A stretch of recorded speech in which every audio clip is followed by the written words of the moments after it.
What's up everyone, how are you all? Today we are back with another blazing Naruto story. What if Naruto was neglected by Minato but adopted by Hashirama's spirit? If you enjoy, then please like, share and do comments. And also check the description to original creator of this beautiful creation. It was a peaceful day in Konohagakure no Sato as the Namikaze family was expecting their family to become bigger and livelier than ever before. Minato was ecstatic as he saw his pregnant wife walking beside him. Both of them had wide smiles on their faces ever since they heard the news last week from Bawako Sarutobi. She had told them that they were going to give birth to not one but 3 children that night. Kushina couldn't be happier as she thought of the lively atmosphere the house would have with such hyper Uzumaki triplets. None were aware of the dangers that were lurking in the dark shadows of the night. "Damn you, Minato, I'll kill you for putting me through this," was a shout that was heard throughout the barriers of the secret hideout by the Anbu guarding it. "It'll be all right, Kushi-chan, just push." He was cut off as Kushina screamed again. He tried to hold the seal as stable as possible and pushed more chakra into it. Sweat dripped from his forehead, showing the strain of holding down the strongest and mightiest of the Biju down. "What the hell do you think I am doing?" she shouted as Minato wiped the sweat off her forehead with a wet cloth and urged her to push harder. Several screams later, the crying of children was heard as Minato gazed at Bawako's arms, the arms that held 3 tiny bundles in her arms. His children, he was a father now. He couldn't even believe it as Bawako put 2 bundles in Kushina's arms and he gazed at them curiously. He could see the mane of the signature scarlet hair of his wife and pouted inwardly. Looks like all his children had taken after their mother, he mused. Bawako saw his expression and smiled. "Minato, don't you worry, not all of them took after Kushina," she said, and his eyes widened as he gazed at the bundle in Bawako's arms and saw the mane of unruly blonde hair and grinned as a happy tear fell of his eye. Bawako smiled at his emotions and looked down as she saw the little bundle of joy open his cerulean blue eyes, and she smiled. "Looks like he takes after you completely, Minato-kun, even the same eyes," she said, and if it was possible his grin widened even more as he took a step forward gazing at his son. Suddenly he heard a gurgle and looked up to see blood leaking out of Bawako's mouth, and his eyes widened. He saw as she fell to her knees and the stranger behind her came into his field of vision, causing his veteran shinobi eyes to harden. He saw the orange mask with a swirl pattern and a single hole for the right eye, but the thing that intrigued him the most was the 3 Tomo Sharingan in his visible eye. He saw as he took the bundle that had his son in his arms and pointed a kunai at his throat. "Step away from the Jinchuriki or the child dies," he said coldly, and Minato nodded, holding his hands in a placating manner, trying to buy as much time as possible to think of a solution through this mess. "Calm down, we can talk this out peacefully," he said, and the man chuckled, causing him to narrow his hardened gaze on the stranger that was holding his son. "Oh, I am perfectly calm, but I think you don't love your son as much as I thought," he said, throwing the bundle into the air and held his kunai up to slash him. Minato instantly channeled chakra to the soles of his feet, cracking the ground underneath, and jumped to catch his son. He caught the bundle in midair and held him tightly to his chest like a lifeline. He saw the curious, happy cerulean blue eyes of his son, the expression that showed he didn't know what was going on, nor was he interested as he heard his happy gurgle and smiled. He was broken out of his thoughts as his feet stuck to the wall and he gazed back at the bed to see the man standing over his wife, and his eyes narrowed dangerously. "Finally, the Jinchuriki is mine," he said as Minato jumped to catch him but didn't make it in time. He saw as the man disappeared in a swirling vortex with his wife and picked up the 2 red-headed bundles. His eyes widened as he saw the exploding tags on them and threw the blankets away as he flashed to his safe house a mile or so outside the village. The tags exploding harmlessly in the bunker, he skids on the ground and gazed down to the 3 in his arms to see them smiling innocently and sighed in relief. He started to think back on the events that took place and his mind began to conclude the possible scenarios. Placing the children down in the bed he had in the hideout, he started concentrating and disappeared in a yellow flash, appearing in his house and put his children on the bed in his bedroom. He walked to the bedside table, picking up a 3-pronged kunai, and closed his eyes, trying to find the marker on Kushina's seal, disappearing in a yellow flash. The man with the orange mask came into existence in a swirling vortex. Kushina came to on a preset holding stand as some chains of kanji made from a holding fuinjutsu held her down. Kushina looked down as she saw her seal on the verge of breaking, then gazed at the man in front of her panting from the strain of childbirth. She glared at him though he showed no signs of noticing. She felt her head lighten as she saw his spinning tomos in his eye. The man smirked under his mask as he entered the mindscape to her seal. The nine-tailed fox was chained up to a crater of lava. Suddenly though he felt a presence that was foreign to him and turned his eyes down. He growled as he saw those dreaded eyes he despised so much. "You!" he roared as he felt anger bubble up within him and roared at the man who stood unflinching, making him snarl even more. "It's time you knew who your master is, Nine Tails, and serve him," the man said calmly as the nine-tailed fox roared a roar that would have made any lesser man faint. "Make no mistake, Uchiha, you will die and pay for this." He was cut off as he gazed into those spinning tomos of his eye, and his eye copied the pattern. A moment later the tomo in Nine-Tails' eyes stopped and his eye had a round pupil instead of the slit one, showing the proof of his possession. "Yes, finally the time has come. I've waited so long for this night," he cackled as he exited the mindscape. The masked man came back to his senses completely as red chakra bubbled out from Kushina's seal. It started covering her and a huge glob of demonic chakra came out, a moment later taking the shape of the nine-tailed fox, the king of the bijus and the mightiest of the nine. He bowed down to the masked man who smirked beneath his mask and turned around, walking away from the red-headed women laying on the ground. "You won't get away with this," whispered Kushina as he stopped dead in his tracks and turned around to meet the gaze of her violet eyes. "Amazing, you Uzumaki really are something else, all right. To think, you are alive even after having a tailed beast extracted from you. But no matter, I'll take care of it now. Kyuubi, end her," he ordered, turning to the demon, who lifted his paw and aimed his claw at the completely vulnerable Kushina. She closed her eyes awaiting her death, when she felt someone pick her up and a strange pull. She opened her eyes to see the gently smiling face of Minato and smiled weakly in return. "You really are as fast as they say, Yellow Flash," the masked man said, as Minato turned around and gave him a cold glare. He hadn't seen such cold eyes in anyone, so those were the eyes of a shinobi who took on 1,000 shinobi on his own, unflinching. Minato turned around as he closed his eyes, sensing the beacon at his safe house, in the bedroom, and disappeared in a yellow flash. The village was going on about peacefully, completely unaware of the events that had just transpired or were about to transpire. Itachi sat in his house with little Sasuke on his lap when a sudden feeling of dread and malevolence fell across the village as Sasuke started crying in his arms.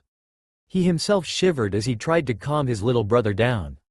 All of a sudden there was a puff of smoke in the middle of the village, startling everyone. The villagers gazed as the smoke cleared and their heart dropped and blood ran cold. The figure of the nine-tailed fox swirled his massive tails around in all his glory with a massive roar. "It's the Nine Tails!" Many of them shouted as they started running away from the beast, who started tearing apart through everything that came into its field of vision. An Anbu came to the office in a shunshin as he spoke up hurriedly. "Hokage-sama, the Nine Tails." He was cut off as Hiruzen spoke up, putting on the last pieces of his battle gear. "I know, try and hold it off and I'll come and try to suppress it as best as I could without Minato," he said, and the Anbu nodded and vanished in another smokeless shunshin as he put his helmet on. "Hiruzen, we should keep the Uchiha out of the way for now," said a voice as he turned around to see Danzo and nodded. "Do what you want and handle the security of the village. Evacuate as many as you can safely to the bunkers.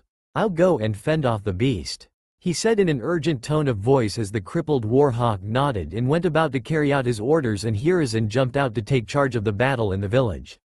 The shinobi forces, including all of the special Jonin, elite Jonin, and the Anbu, were throwing jutsu after jutsu from a range to keep it at bay as the Chunin and Genin evacuated the battle zones. "Fire style! Fireball jutsu!" Many Jonin and Anbu shouted as they launched an inferno of flames at the beast. The Kyuubi just looked at it and gave it a massive roar, blowing away the flames. "Damn it, nothing works, we have been at it with everything. Where is Yondaime-sama?" cursed Ibiki as he looked around and sighed in relief as Hiruzen, clad in his battle gear, came into his field of vision. "Sandaime-sama, what should we do? And where is Yondaime-sama?" he asked, and Hiruzen gazed at the destruction and was mortified by it. If this went on any longer, then there won't be a village to protect. He instantly bit his thumb, going through hand seals, and slammed his blood-smeared palm on the ground. Ninja art. Summoning jutsu. Monkey King Enma. He said as there was a puff of smoke and Monkey King Enma stood proudly and gazed at the battlefield, then at the beast, turning to Sarutobi. Sarutobi, why the hell is the Kyuubi free? And why is it attacking the village? He asked, and Hiruzen sighed. I don't know, Enma, but let's just stop him and try and subdue him until Minato comes. He said, and Enma nodded as he held the ram hand seal. Transformation. Adamantine staff. He said, and transformed into a black staff as Hiruzen twirled it around and got into his bojutsu stance. He flared his chakra as the beast stopped and turned to him with a snarl. Hiruzen launched himself at the beast and slammed his adamantine staff on its head, slamming it back a bit as he growled in defiance. Hiruzen jumped back and was readying his staff for another go when he saw a tail of the beast coming from his blind side and slammed into his abdomen and crashed him into a nearby house. Sandame-sama. The shinobi shouted as they saw him getting taken down when he came out of the rubble and cleaned his mouth of the excess blood with a smirk. Everyone try and push it away. When I engage it, hit it with your wide-range jutsu from its blind side and try and push him outside the village walls. He shouted, and they all nodded as he went through a long chain of hand seals and ended on a strange seal, making Enma's eye widen in shock and a smirk to come across him inwardly. Finally getting serious, are we, Sarutobi? He asked, and Hiruzen nodded as he molded a huge amount of chakra, cracking the ground underneath him. Forbidden secret art. God's strength.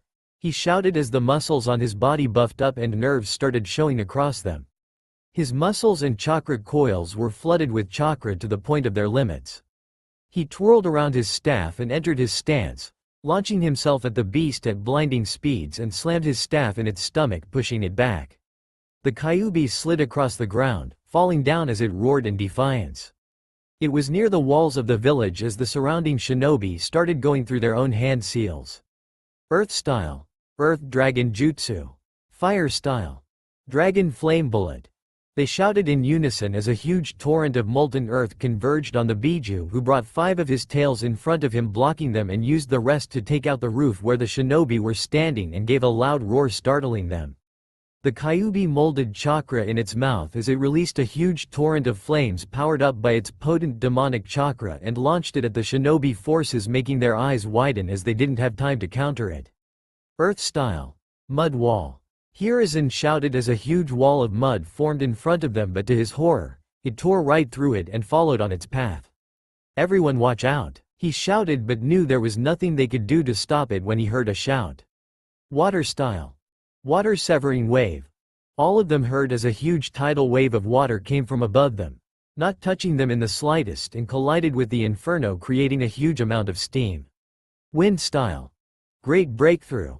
All of them heard again, and a huge gust of wind blew the steam away as their eyes turned behind to see the stoic face of Tobirama Senju as he walked to them, and they cheered seeing their savior. It's Naidame-sama. They cheered in unison as Tobirama walked up to Hiruzen. Hiruzen smiled at seeing his sensei. Even though the signs of old age on his face, he still showed how capable he was as a ninja just through his performance now and the way he held himself. Saru, why is the Kyuubi out and attacking the village? He asked stoically, and Hiruzen frowned. I don't know, sensei, something must have gone wrong with Kushina's seal. He said, and Tobirama nodded, crossing his arms over his chest as they gazed at the Kyuubi trying to get back up from the last attack. Where the hell is Minato? Why isn't he taking charge of the village? He asked stoically, and Hiruzen shook his head. We don't know where he is, sensei, he hasn't been seen or heard from yet. All I have heard is that the hideout where Kushina was to give birth is destroyed and there weren't their bodies there. So I know they escaped, but what happened of that I am not too sure. He said, and Tobirama nodded as he turned his gaze to the beast, who stood up and roared at them as Tobirama flared his chakra, forming a blue coating around him, showing the density and power his chakra held as the ground cracked beneath him. All the shinobi, including Hiruzen, watched in awe the power he was emanating even at this olden age, and he turned to Hiruzen with those cold veteran eyes. Hiruzen, go on and attack it head on. I'll provide you with support with the help from the other shinobi. I myself am not capable of taking it on single-handedly at my age now, but I will do what I can to help until the Yondaime arrives and seals it. he said, and Hiruzen nodded, now more confident in his ability to push the beast back as he charged at the Kyuubi, and Tobirama and the shinobi provided him with the cover. At the Namikaze household, Minato appeared in his bedroom in a yellow flash as he put down Kushina besides the triplets and walked back to the closet and fetched his cloak as he put it on. Kushina cried as she hugged the triplets and whispered, "Minato, what are you going to do?" she asked, and Minato sighed. "I'll stop the Kyuubi and reseal it into our children by splitting it up. Menma and Mito will be able to hold the chakra of the beast at bay, seeing they have taken completely after you. And Naruto, seeing has taken after me. We'll seal the soul and consciousness of the beast in him. He'll be able to overcome the influence of the beast without any problems," he said, and Kushina cried harder. "Minato, do we have to do this, and how will you seal the beast without using the Reaper Death Seal?" she asked, and he smiled at her for reassurance. "Tobirama-sama has taught me the combination of the four-way cross symbol seal that Mito-sama used to seal the Kyuubi and herself. We'll be there with the children to help them through this, don't worry. The village will accept my children as one of their own, of that I have no doubt. Don't worry," he said, and she nodded as he focused on the beacon on top of the Hokage monument and disappeared in a yellow flash. Minato appeared on top of the Hokage monument in a yellow flash and saw as the Kyuubi stopped in between of his battles and gazed at him. The three-tomo pattern appeared in its eye for a moment as its gaze landed on him, and he roared in defiance. "It's under his complete control and is out to kill me and destroy the village," he thought as he saw the Kyuubi gather compressed its black demonic chakra as it started to take the form of a ball and launched it at him as well as the people in the shelters in the mountain. Spinning a kunai in around his finger, he held it out as kanji appeared in front of him, and the Bijudama stopped making contact with it and started getting absorbed into the seal. As soon as it was absorbed completely, Minato flicked the three-pronged kunai in his hand as the kanji disappeared in a yellow flash, and a blast rocked the village several miles outside of the village. The people cheered seeing their beloved Hokage come, and Minato felt a presence behind him. He slashed the kunai in the head of the orange-masked stranger, the cause of all that had happened in the night, and his eyes widened as the kunai phased right through his head, and the man caught his wrist as he chuckled. "It's over," he said as Minato started getting absorbed in a swirling vortex, and the man laughed when suddenly he disappeared in a yellow flash, making him growl.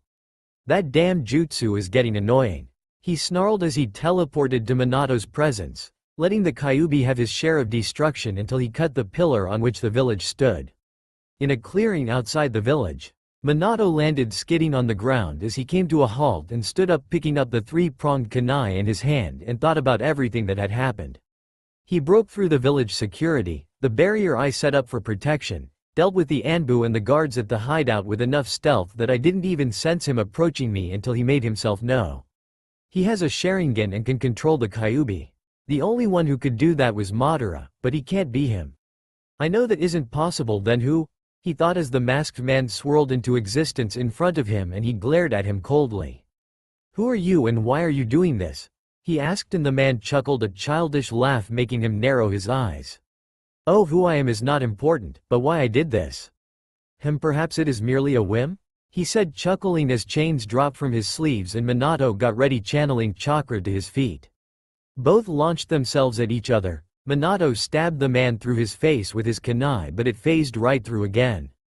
As soon as he was out of contact of the man, the chains phased back and tried to cleave him as he disappeared in a yellow flash and appeared a few feet away at a kunai on the ground and picked it up, analyzing everything. He can phase in and out of existence at will. But to attack, he will have to come back to being tangible again. In the end, it all comes down to who is faster, and that is something I can have faith in myself at all times. He thought and stood up as he faced the man and held his palm out. He channeled chakra into his palm as the swirling sound of his signature jutsu filled the clearing, and a blue swirling ball of chakra was in his hand and the three-pronged kunai in the other at the ready. Both glared at each other, one with icy cold blue eyes and the other with his lone Sharingan, as a leaf came floating in front of them, the leaf gently touching the ground as both combatants charged in once again. Minato pulled his hand back with the swirling blue chakra ball humming as he pumped and compressed more chakra into it and threw the kunai in his hand at the face of the masked man, and it phased right through as both brought their hands at each other to make the first blow. The orange-masked man smirked under his mask as he saw that he was going to win, and just as soon as his hand was about to make contact, Minato disappeared in his signature flash, appearing over him, catching the kunai and slammed it into his back. The masked man felt the jutsu grinding him in the back and was slammed into the ground hard as Minato flipped back a few feet away from him. He teleported to the kunai he threw earlier in midair. When did he get so fast to do that? How far has he developed that accursed jutsu that I don't know about it?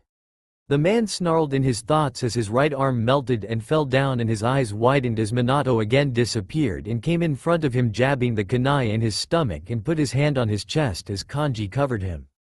Damn it, he marked me earlier when he attacked me, and this is a contract seal.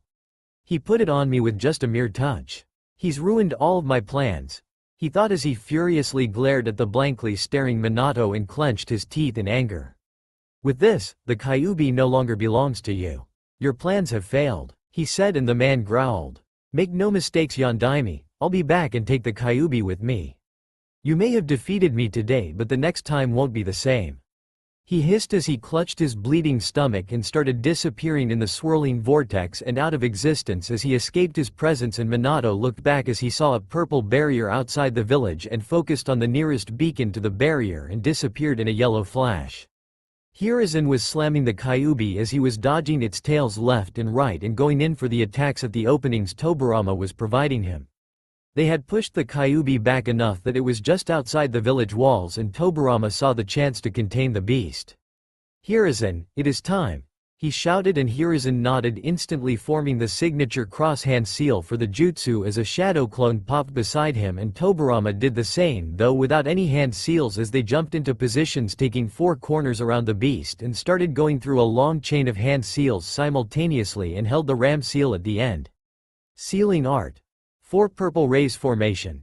The 4 shouted in unison as a purple barrier was erected around the beast as the Kyuubi roared and slammed its paw on the barrier, and the ground shook, but the barrier held as it tried and slammed itself in the barrier to break out, and sweat formed on Tobirama's forehead while the people behind him were cheering, seeing the beast being contained. Damn it, now I feel the age kicking in. I could have held the red barrier by myself for a few minutes a few years back, but now even the purple formation with help from Hiruzen is taking its toll on me. His thoughts were broken as he saw the beast charge up a Bijudama, and his eyes widened as he realized the barrier wouldn't hold against an attack of that magnitude. Hiruzen saw his sensei's heavy breathing and knew the strain it was putting on him, and came to the same conclusion seeing the attack when they heard a shout. Ninja art summoning. Food cart destroyer. All of them heard as a red toad with a blue jacket and a tanto on his side appeared over the Biju and slammed over his head, dissipating the Bijudama as the beast roared in defiance when the tomos in its eyes spun backward and its eyes became slit again. Tobirama saw the change and narrowed his eyes at the Biju. It's about time, Minato, let's seal the beast, shouted Hiruzen, and Minato nodded as he concentrated on molding his chakra and gazed at Tobirama intently. Tobirama-sama, form the seal and teleport us out of here while maintaining the barrier. I'll synchronize with you and share the chakra cost, he said, and Tobirama nodded as he too closed his eyes and held his palms on the barrier, and Kanji started covering the barrier while on the inside Kanji was covering Gamma Bunta and the Kyuubi. Hiraishin combination. Two-way crossing flash. Both shouted in unison as they disappeared in a flash and appeared outside the village many miles out, and Tobirama panted, breathing heavily, and Hiruzen had his eyes wide as he saw the jutsu his sensei just pulled off. Amazing to think he could still teleport such massive creatures with the barrier holding them even at this age is truly amazing. He thought, amazed at the skill of his teacher, and gazed at Minato, who was breathing a bit heavy. Minato, seal the beast and hurry it up. I won't be able to hold the barrier for too long, he shouted, holding the ram seal, and reinforced the fading barrier as it breathed back to life, and Minato nodded as he disappeared in a yellow flash back to the beacon in his bedroom. He reappeared a moment later and they saw the 3 bundles in his arms, and Tobirama was confused as to why he needed 3 vessels for the beast. Minato, why have you brought all 3 of your children? I know the beast is massive, but 2 shall suffice, he said, and Minato nodded, his face emotionless as he answered. Indeed, you are right, Tobirama-sama. But the man who controlled the Kyuubi tonight will come back to retrieve it. I will split the yin and yang chakras separately in my twin red-headed children, seeing their strong Uzumaki chakra, which I know you must be able to sense too. he said, and Tobirama nodded. "And I'll split the soul of the Kyuubi from the chakra and seal it into Naruto, since I'm sure he would be able to control and subdue the influence of the Biju the best," he said, and Tobirama was confused as he focused on the blonde child, and his eyes widened as he recognized the faint amounts of familiar chakra signature and gazed back at Minato, who smiled and nodded. Minato went through hand seals and slammed his palms on the ground as a ritual altar was summoned, and he put his 3 children over them. Tobirama saw the Kyuubi trying to turn his head back to look at what was going on, while Gamabunta tried to hold him down as best as he could but knew he would be able to turn around. No, he must not realize what is going on. He might attack the children if it realizes it is being sealed again, he thought as he started going through hand seals and ended on Tiger as he concentrated and molded a huge amount of chakra, taking away most of his remaining reserves. Ninja art. Bringer of darkness, he said, and caught the Biju in his genjutsu as he kept pumping chakra through the jutsu, and the Biju snarled as he was blinded by the jutsu. "Damn it, I don't have the chakra to maintain it for long, and this is the only genjutsu that will work on the mightiest of the Biju. I'll try and stall it as best as I can," he thought as he went through more hand seals and ended on Bore. Ninja art. Demonic illusion, heaven and hell binding, he said as he layered another genjutsu over his previous one and smirked as the beast was too busy breaking out of the first to realize that it was caught in the second. "Perfect, it is only a C-ranked genjutsu, but it will do the job with my other technique. He won't even realize that his chakra is being split apart from it until it's too late," he thought with a smirk as he kept pumping chakra into both his genjutsu, though the second was only a minor draining high Chunin level technique. Hiruzen saw as Tobirama popped a soldier pill into his mouth and the way he was breathing heavily, which reminded him that his sensei was not in his prime and was near the end of his ninja career. "Minato, the Biju is under my genjutsu. Hurry up and seal it before I run out of chakra," he said, and Minato nodded as he started going through a long chain of hand seals and placed his palms on Mito as he split the yin chakra of the Kyuubi, and it started getting absorbed in the seal as the seal glowed and stabilized, turning black as a 4-sided Uzumaki spiral formed on her stomach. He did the same with Menma, and the seal stabilized as he panted heavily, the strain of the day catching up to him even with his cage-level reserves, and knew Tobirama was doing worse than him as he moved to Naruto for the final part of the seal. The Kyuubi was left with only enough chakra not to dissipate completely to reform, and was now nothing but a large fox with a bit of demonic chakra in him as he went through the same hand seals and placed his hands over Naruto's stomach as Tobirama finally ran out of chakra and fell to his knees panting. The barrier fell along with the genjutsu as the Biju's eyes widened as he felt his chakra so low that he hadn't felt in centuries, and saw Minato on the final seals about to seal him again, and snarled as he thrashed and threw Gamabunta off him. "I will not be sealed again, you pathetic human," he snarled and launched his claw to cleave Naruto to keep him from being sealed. All 3 pairs of eyes widened as the claw raced towards little Naruto. Splack ah! The voice was heard throughout the clearing as Tobirama and Hiruzen watched in horror as the claw pierced through Minato's stomach, and he held his legs on the altar, stooping at inches from making contact with Naruto, and coughed up blood as he turned his gaze to Tobirama. "Tobirama-sama, cough, please complete the sealing, cough cough," he said, hacking out blood as he placed his hands on the claw of the beast, and kanji covered him along with the beast. "Forbidden secret art. Two-way paralysis seal," he whispered as both he and the Kyuubi became paralyzed as the forbidden jutsu took effect. The jutsu was forbidden by Mito Uzumaki because it took its strength from a person's life force and held the strength to paralyze anything. Minato knew he wouldn't survive the wound anyways, so he couldn't care less. Tobirama rushed to the ritual altar along with Hiruzen as he went through Hiruzen's storage seal, hurriedly confusing him, and took out another soldier pill, popping it in his mouth as he started going through blazing fast hand seals. "Uzumaki sealing style, 4-way cross symbol seal," he shouted as he channeled the pump of chakra granted to him by the pill, and the last of the beast's little chakra and its soul was absorbed into the seal, and he held a half-ram seal as he concentrated on the glowing red seal as the Kyuubi tried to break it, and Tobirama pumped it full of chakra holding a half-ram seal. "Fuin!" he shouted as the seal glowed and stabilized, turning black and faded into his skin color, and Minato dropped to the ground as Hiruzen caught him and turned to Tobirama, who nodded and held a half-ram seal crouching down in front of him, ready to Hiraishin them to the hospital. His eyes opened and his concentration broke as he saw Minato holding his hand and shaking his head with a sad smile. "It's too late for me and you know it, cough cough," he said, coughing up blood as Tobirama smiled in regret and nodded as a lone tear dropped from his eye when he saw Minato gazing at the ritual altar and at Naruto, and he stood up as he brought the little child to his arms and Minato took him with a smile. He brushed the faint whisker-like birthmarks his son had with a smile as he thought of the burden he had placed on him. Menma and Mito will have the demonic chakra to fall back to if they ever run into trouble when that man returns. Naruto might not have the power of the beast, but what if the man decides to come after him to take the soul of the Kyuubi to completely tame its power? What will he have to protect himself? Yes, that's it, he'll inherit my legacy, he thought as he pulled out a scroll from behind him with the Namikaze seal and put 2 of his fingers on Naruto's stomach and closed his eyes, conjuring up the last of his chakra as he sealed the scroll into his stomach in a blood-sealed storage seal only accessible by Naruto's blood and chakra, and smiled as he saw the cerulean blue eyes of his son watching him curiously and kissed his cheek and brushed the cheeks of his 2 other children in Hirazen's arms. Hirazen smiled as he tried to give him the children in his arms when they fell down, and his eyes widened as he saw Minato's eyes closed and head drop with a smile. Tobirama put 2 fingers on his neck and felt no pulse as another tear rolled down his eye, and he picked up Naruto from his arms and shook his head, telling Hirazen he was no more, and he too teared up at the loss the village had suffered from his death. The Anbu came and surrounded them as they stood in silence with their heads down in respect to their fallen hero. Tobirama and Hirazen came in with the red-headed Uzumaki children in his arms, while Tobirama held the last Namikaze heir in his arms as his mind went back to the last moments of Minato's life. "What have you left him with, Minato? What was that last scroll you sealed into him? What were you thinking?"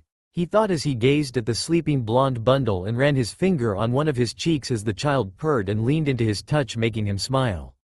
"Such innocence, this will be what will help you truly keep the demon's influence at bay, little one," he thought, smiling as he rubbed his whiskers and had spaced out as they reached the emergency infirmary and the nurse asked him to take off his armor, and he nodded. He took off the armor as Tsunade came in and he smiled a bit. "What have you been doing, Oji-san? Your chakra coils are strained to the point of them being almost destroyed. What in God's name did you do?" she said in a reprimanding tone, and he sighed. "Well, I did take 2 soldier pills back to back and then exhausted my chakra, so I guess that would have been the reason," he said, and she glared at him while healing him a bit. She ran her glowing hands over him and he felt some of her chakra replenish his own, feeling a bit of life come back to his body, and stood up, flexing his muscles a bit. Tsunade frowned as she saw him doing that. "Oji-san, the battle has left some lasting damage to your chakra coils that I'm afraid will not heal even with my medical skills," she said, and he nodded, already figured as much. "So how much damage has been done and what effects will it have?" he asked stoically, and she ran over her charts as she looked back to him. "You need to let your chakra system heal in rehabilitation for a year, but even then I'm afraid a fight like this one will kill you halfway through it. Your chakra reserves will be accessible to you approximately a third of what you held from what I saw. You will be able to use chakra, but I'm afraid your days as a shinobi are over," she said, and he nodded stoically, not showing any emotions. "That is fine, Tsunade. I was able to stop a great threat to the village and protect it.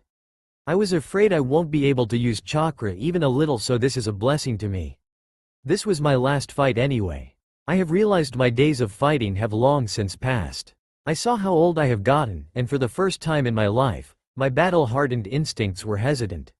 I didn't even have the necessary chakra to waste on my Raijin no Ken. I know my limits and I'm afraid that I have reached them," he said, and she nodded with a smile as she kept a hand on his shoulder and gave him a warm smile. "You have already done too much for this village, Oji-san, now let the next generation take over. It's your time to rest and enjoy the peace that you and Hashirama Jiji worked so hard to create.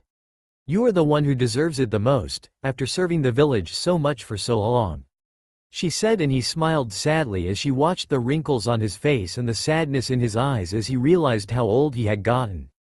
She left him to gather his thoughts as suddenly Hirazen came in and his stoic mask was back on, and he nodded to his student who nodded back. "What's the matter, Saru?" he asked, seeing the troubled expression on his face, and Hirazen sighed as he rubbed his temples. "Sensei, the council has been called," he said tiredly, and Tobirama nodded. Well, that is logical. After the loss of the current Hokage and the travesty the village just faced, there would have been a meeting. So what's the matter for that expression? He asked stoically, and Hiruzen sighed again. Sensei, the council will ask me what became of the Kyuubi after the battle. What will I answer? He was cut off as Tobirama spoke up. What do you mean, what will you answer? You are the Hokage, they answer to you if I'm right. He said icily, and Hiruzen winced at the jab and knew this wasn't going to be good. Well, Sensei, you see, the Shinobi Council won't be a problem in any way. I could make them understand, but the Civilian Council. He was cut off as Tobirama glared at him. Why is the Civilian Council speaking on shinobi matters? There is no need to have them present for matters concerning the shinobi system. He asked coldly, and Hiruzen flinched under his stern gaze and looked down in shame. Well, you see, Sensei, after the Third Great Shinobi War was over, I tried to disband the Civilian Council, but they used their power in times of the war and passed certain bills allowing them a little more power in the say of the village. Minato was trying to rid them of the newfound power, but he wasn't able to do. He was cut off as the temperature of the room dropped and Tobirama glared at him, making him gulp. Saru, he said a bit too calmly, making him gulp and nod, motioning for him to go on. The Civilian Council was a law my idiotic brother Hashirama passed for the times of war, when the Hokage was too busy with military affairs to handle the civil matters. It was only a temporary law used in wartime. And you are telling me that the Civilian Council went behind your back, passed a bill which needs the signature of a Hokage as well as the fire daimyo. All without you ever noticing until it was said and done. Correct me if I was wrong at any point. He asked icily, reciting the charter of the village laws word for word as Hiruzen held his head down in shame and said nothing as Tobirama sighed and rubbed his temples. Who is the head in charge of the Civilian Council? He asked, and if possible Hiruzen was ashamed even further as he answered. The head is Danzo, with Homura and Kaharu his equal partners. He said and shivered from the glare he was getting. I left the office with you for only one reason, because I knew you walked on the line of rules and emotions correctly. But I guess I was wrong and I have failed my brother. He said in a defeated tone when his eyes hardened and Hiruzen gave him his full attention. We will inform the village of the status of our Jinchurikis, he said, and cut Hiruzen off as he was about to protest. The truth will come out sooner or later. Anyone with enough experience and knowledge will know that we must have created a Jinchuriki to stop the Biju and leak it out, causing mass chaos. Inform them of the difference between a Jinchuriki and its charge. Reveal the status of their heritage and tell them that they are the legacy of their fallen Hokage. The other village needs to know that we have not one but 3 Jinchurikis. Even if one doesn't have the chakra like the other 2, he is still a Jinchuriki through and through. They fall under the complete authority of the militaristic part of the village, and civilians have no say in this matter.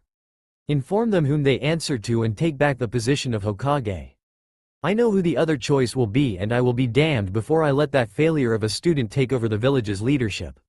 Now go and become the Hokage you are. I taught you better than to bow down to civilians. He said icily as the fire in Hiruzen's eyes returned, and he nodded as he walked out, and Tobirama sighed. I guess I didn't teach him that well. Many more things must have gone down in his reign for him to react in such a way to a council meeting. Have all my students turned out to be such failures? I never should have let Hashirama make him too soft in matters that needed the attention of a true shinobi's eyes. He thought with a disappointed sigh and sat back down on his bed and lay down, closing his eyes. The council was buzzing as the advisors from the feudal lords committee were sitting there waiting for the message that was to be taken to him. The shinobi council sat to the right and the civilian council to left, with the elders up front as the seats to the Sarutobi clan head's seat and the Hokage's seat laid vacant. The council doors opened as the room became silent, and Hiruzen stood there in front of them with a stern gaze. The whole council was confused as to why he didn't take his seat as clan head when he spoke up. As all of you must know tonight, the village has suffered the loss of its young and beloved Yondaime Hokage. The village is in need of a cage to show the world that it isn't weak and prone to their attacks, and for that, we need a new leader. He said, and saw Danzo's smirk as he continued. I have decided to volunteer to retake the position until a time a new successor worthy enough could be groomed. All in favor, please raise your hands. He said stoically as every hand except one was raised from both sides of the council, and he smirked at the seething expression of Danzo behind that stoic mask he was putting on. Sandame Sama, what became of the Kyuubi? asked Inoichi, and he sighed as he took the Hokage seat and sat down. Minato along with Tobirama-sama and myself subdued the beast and sealed it, he said as they all smiled at hearing the beast's defeat and nodded when Shikaku spoke up. Sandame-sama, you said sealed not defeated. What did you seal it into? He asked, and Hiruzen sighed and nodded, commending the Nara on his sharpness of words inwardly. Minato split up the Kyuubi into 3 parts, he said as several gasps were heard throughout the council, and he continued. Seeing his 2 children had inherited strong and dense chakra like their mother along with her red hair and violet eyes, Minato sealed the yin and yang halves of the chakra within Mito and Menma while he split the demon's consciousness away from the chakra and sealed into his second son Naruto. His last wish was for his children to be seen as heroes of the village, he said, and the whole side of the civilian council roared in defiance of the death of the demon child, and even some of the shinobi clan heads were nodding their heads.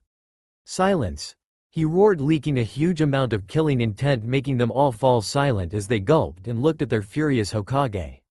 That demon child, as you so call it, is Minato's son. He is nothing much more different than any normal child of the village, he said, but was cut off as Hiashi spoke up. Hokage-sama, how do we know he hasn't been possessed by the demon and is currently plotting ways to regain its chakra? Asked Hiashi, and he frowned at his tone of disgust but didn't voice it. Tobirama-sama himself completed the sealing and has confirmed to me that the sealing is perfect and there is no chance of any kinds of possession.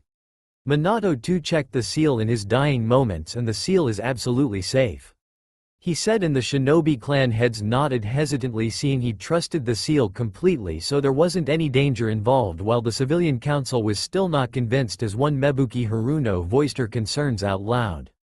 Hokage-sama, we should keep that child away from the Uzumaki twins. What if the seal fails and he tries to kill them to take back the chakra they hold? She screeched but was cut off as Hiruzen leaked his killing intent and glared at her. Councilwoman Haruno, are you questioning the abilities of the Naidame as well as the Yondaime Hokage's skills and words in front of me, the Sandame Hokage of Konohagakure no Sato? He asked icily, and she gulped and shook her head, and he nodded, looking at the others for objections, but finding none he continued on with the other affairs of the village's reconstruction and the proper condition of the shinobi forces and the defenses of the village. Tobirama opened his eyes as he saw the nurse come in with 3 small bundles in her arms, and he saw the red-headed manes of 2 of them while the blonde of the third, and instantly knew who they were as he took them from her arms and gazed at her questionably. Tobirama-sama, Sarutobi-sama has asked that you be given the children to look out and be handed over to the mother. We don't know who their parents are, but he said you would know what to do, she said, and he nodded and motioned for her to leave as he stood up and put on his shinobi sandals and walked out of the hospital towards the Uzumaki clan compounds. He saw that Hiruzen was smart, not letting the custody of the children in anyone's arms except those that he trusted fully. At least now he was thinking and acting like a Hokage, he mused as he walked and gazed at the destruction the village had suffered. Kushina was sleeping and unconscious from exhaustion as Shizune was there checking up on her.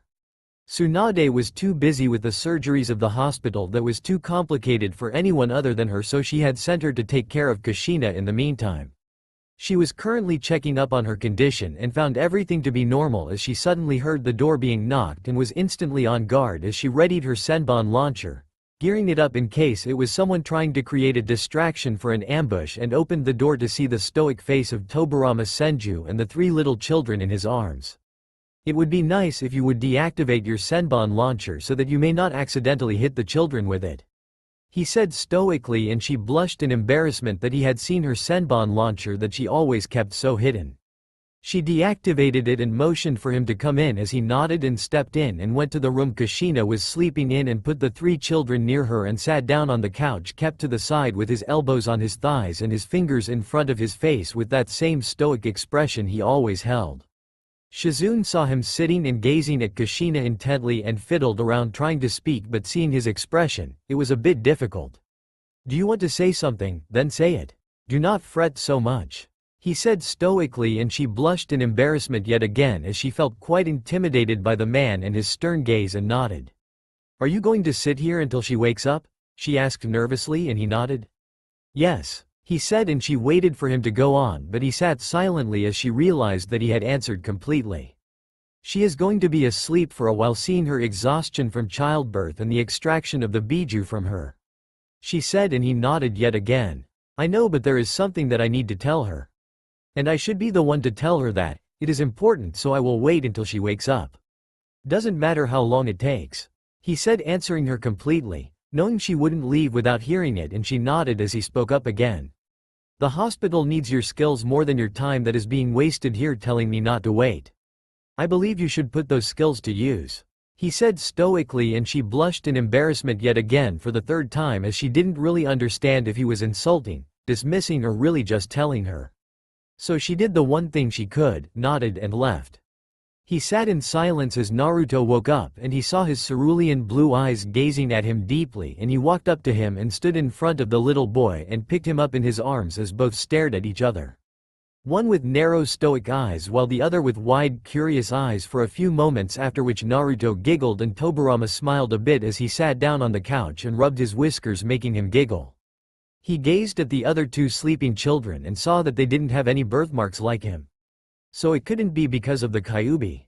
Neither Mito nor Kushina inherited the whiskers from the Kyuubi. It's all you, I guess.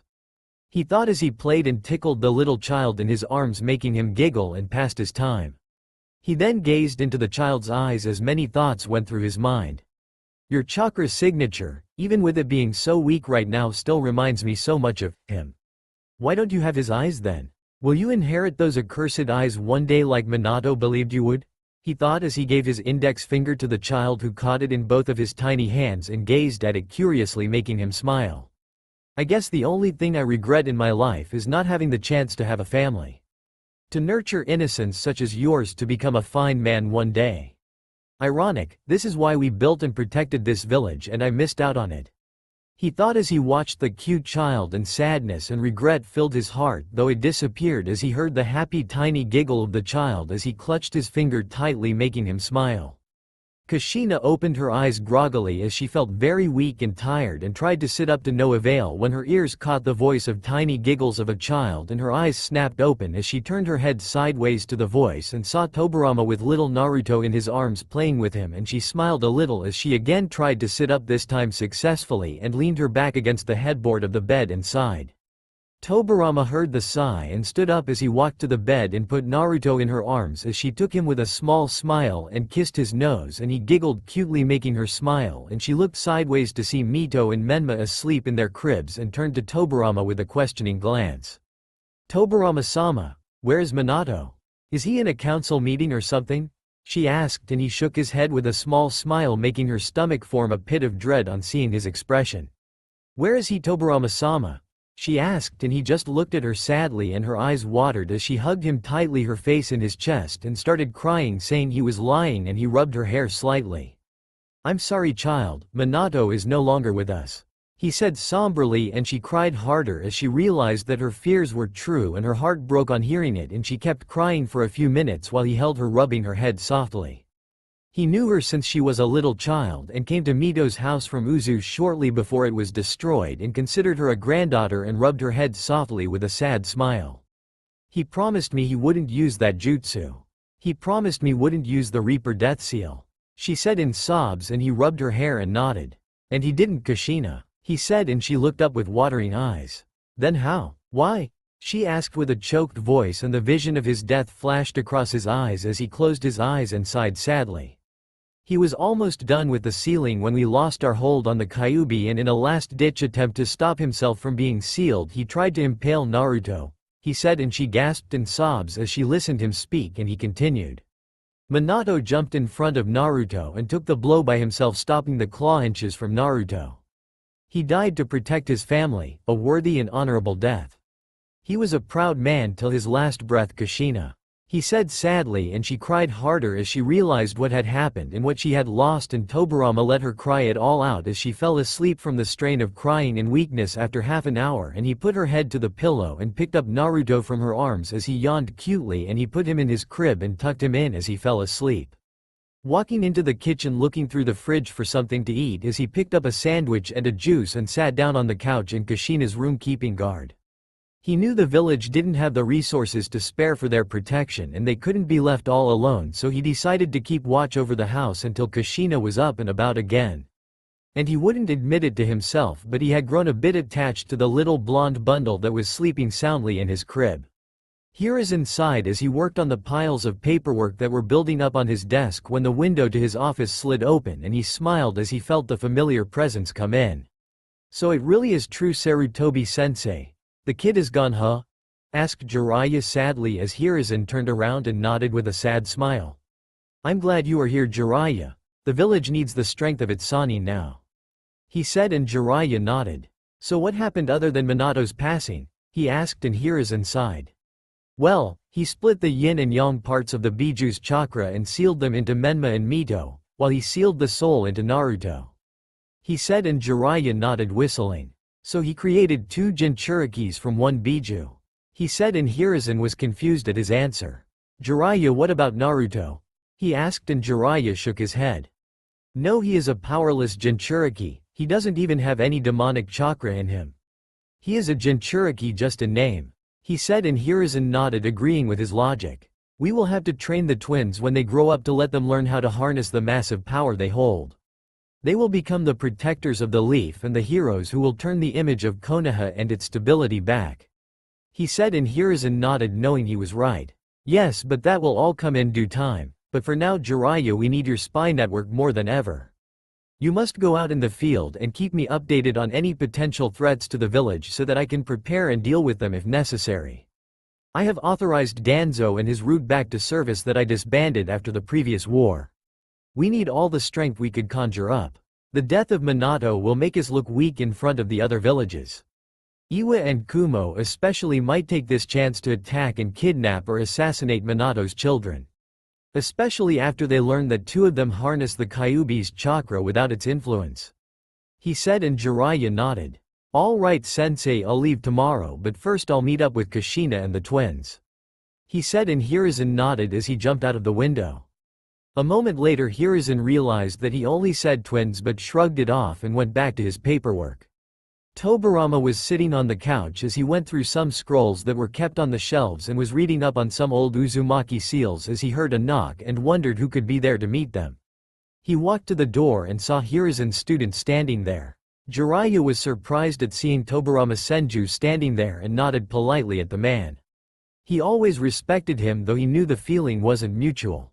"Tobirama-sama," he said politely, and Tobirama nodded. He never really liked the man. He was unbecoming of a shinobi and was a disgrace to men around the world with his perverted habits and how many times he had seen him drunk. In his eyes, strength wasn't what made the man, it was his character. And he knew well that the pervert wasn't one to take on a responsibility seriously, and he never really thought about him in a nice way. "Hiruzen's perverted hermit student," he said stoically with a nod, and Jiraiya's face faltered at the introduction and stood up straight, coughing away the embarrassment and shame he felt at the way he was called. It's Jiraiya, Tobirama-sama," he said, and Tobirama nodded and moved back, letting him come back himself without inviting him in. "I couldn't care less," he said stoically, and Jiraiya sighed. He knew the kind of man Tobirama was, and he was never really one that was rated high in his books, and walked in, locking the door behind him. He walked in and was curious as to what he was doing here and voiced it. Tobirama-sama, if you don't mind me asking, what are you doing here?" he asked politely as they walked to the living room, and Tobirama motioned for him to sit on the dining table as he kept a glass of water that he took gratefully and sat in front of the man with his stoic look. "Kushina is too tired and weak after childbirth and extraction. The children needed to be looked after and offered protection if anyone from the inside or the outside decides to attack them for any reason, while the village doesn't have necessary forces to spare for their protection. So I am here to look after them until Kushina is up and about," he said stoically, and Jiraiya nodded, seeing his logic, though wondered if he wasn't tired himself from the strain of the battle. "You must be tired too, Tobirama-sama. Shouldn't you be resting as well?" he asked, and Tobirama stared at him blankly, and Jiraiya honestly felt really stupid seeing his look but didn't understand what he asked wrong. "Their protection is necessary. What if I fall asleep and in my moment of weakness someone breaks in? I am a trained shinobi, even if my age is now well past it. We are trained to endure rough conditions that we might face one day. I have been healed and have had proper food and a few hours of sleep at the hospital. That is enough for me to stay fully alert for around 18 hours with full focus. I take my responsibilities seriously," he said stoically, and Jiraiya nodded at the man with a respected gaze. This was why he looked up to the man. He was a true shinobi in every sense of the word. Even in his age, he mused as he saw the fully alert eyes and posture the man held, even if he was there with him in case of an attack. Suddenly they heard footsteps as Kushina came walking into the room with a tired expression and smiled tiredly at seeing Jiraiya there. "Jiraiya-sensei, it's good to see you here," she said weakly, and Tobirama stood up, helping her to the armchair and sat down in front of her as Jiraiya sat on the couch with a small smile. "So how are the children, Kushina?" he asked, and she smiled and nodded. "They are good, Jiraiya-sensei. They are asleep right now, though you can go and see them if you want. Just try and be a little quiet," she said, and he nodded as Tobirama walked ahead of him, showing him the room where the children were, and Jiraiya gazed at the 3 sleeping bundles and smiled as he saw the red-headed children who had completely taken after their mother. Then his gaze turned at Naruto, who was sleeping soundly, and saw Tobirama's fond smile as he gazed at the little blonde bundle and smiled. It looks like Tobirama-sama has a soft spot for the little blonde Gaki there. If not for those 3 whiskers, he is a carbon copy of Minato. It's such a shame that he doesn't have the Kyuubi's power in him. I would have loved to pass on my teachings to another blonde, but it looks like this time it will be 2 redheads," he thought, turning his eyes back to the twins, and stayed there for a few moments as he saw Tobirama rubbing Naruto's whisker, who purred in his sleep and giggled and leaned into his touch, making him smile fondly. Both left the room and walked back to the living room as Jiraiya and Tobirama took their previous seats with smiles. "The twins take completely after you, Kushina. Their hair, face, everything. Naruto, if not for the whiskers, is a replica of Minato and will be a lady killer in the future," he said, and Kushina smiled and nodded, and Tobirama too smiled fondly, thinking of the cute children. Being near Naruto made him feel like a grandfather himself now that he thought about it. "Yes, Minato and I decided that Mito and Menma will take up the Uzumaki clan names and Naruto the Namikaze, so that both clan names could live on," she said with a smile, and both men nodded with smiles. "The twins will be needed to be trained so that they could harness the chakra they hold properly in the future, Kushina. You know how hard it is to control it if you went out of control," he said, and she nodded. "I'll train them all well, Jiraiya, don't worry," she said, and he nodded with a smile.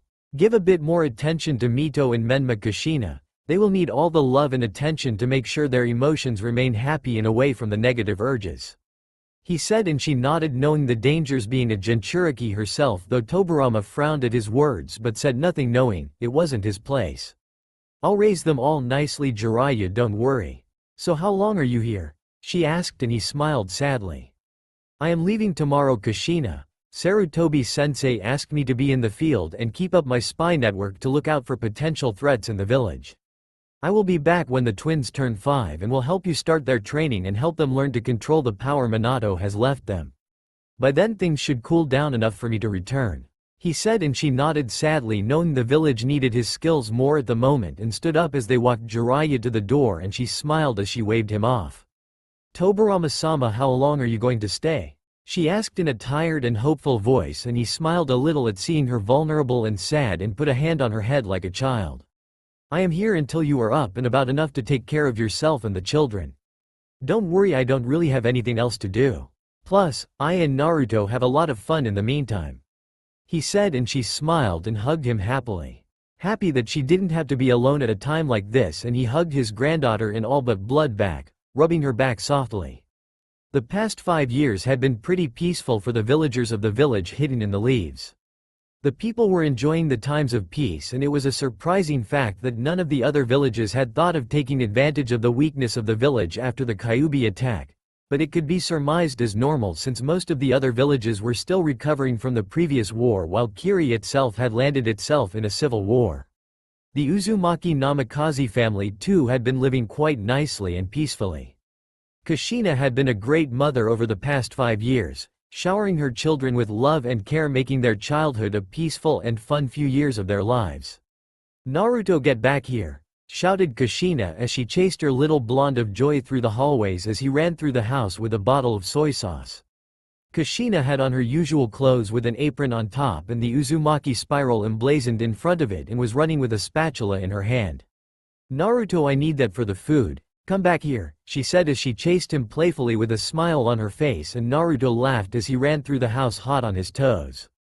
"You'll never catch the fastest boy in the leaf, Ka-chan," he shouted, chuckling as suddenly he saw Mito come down the stairs and in front of him as he stopped abruptly, tripping on his feet and landed on his chest face first, and the sound of the glass breaking was heard throughout the house.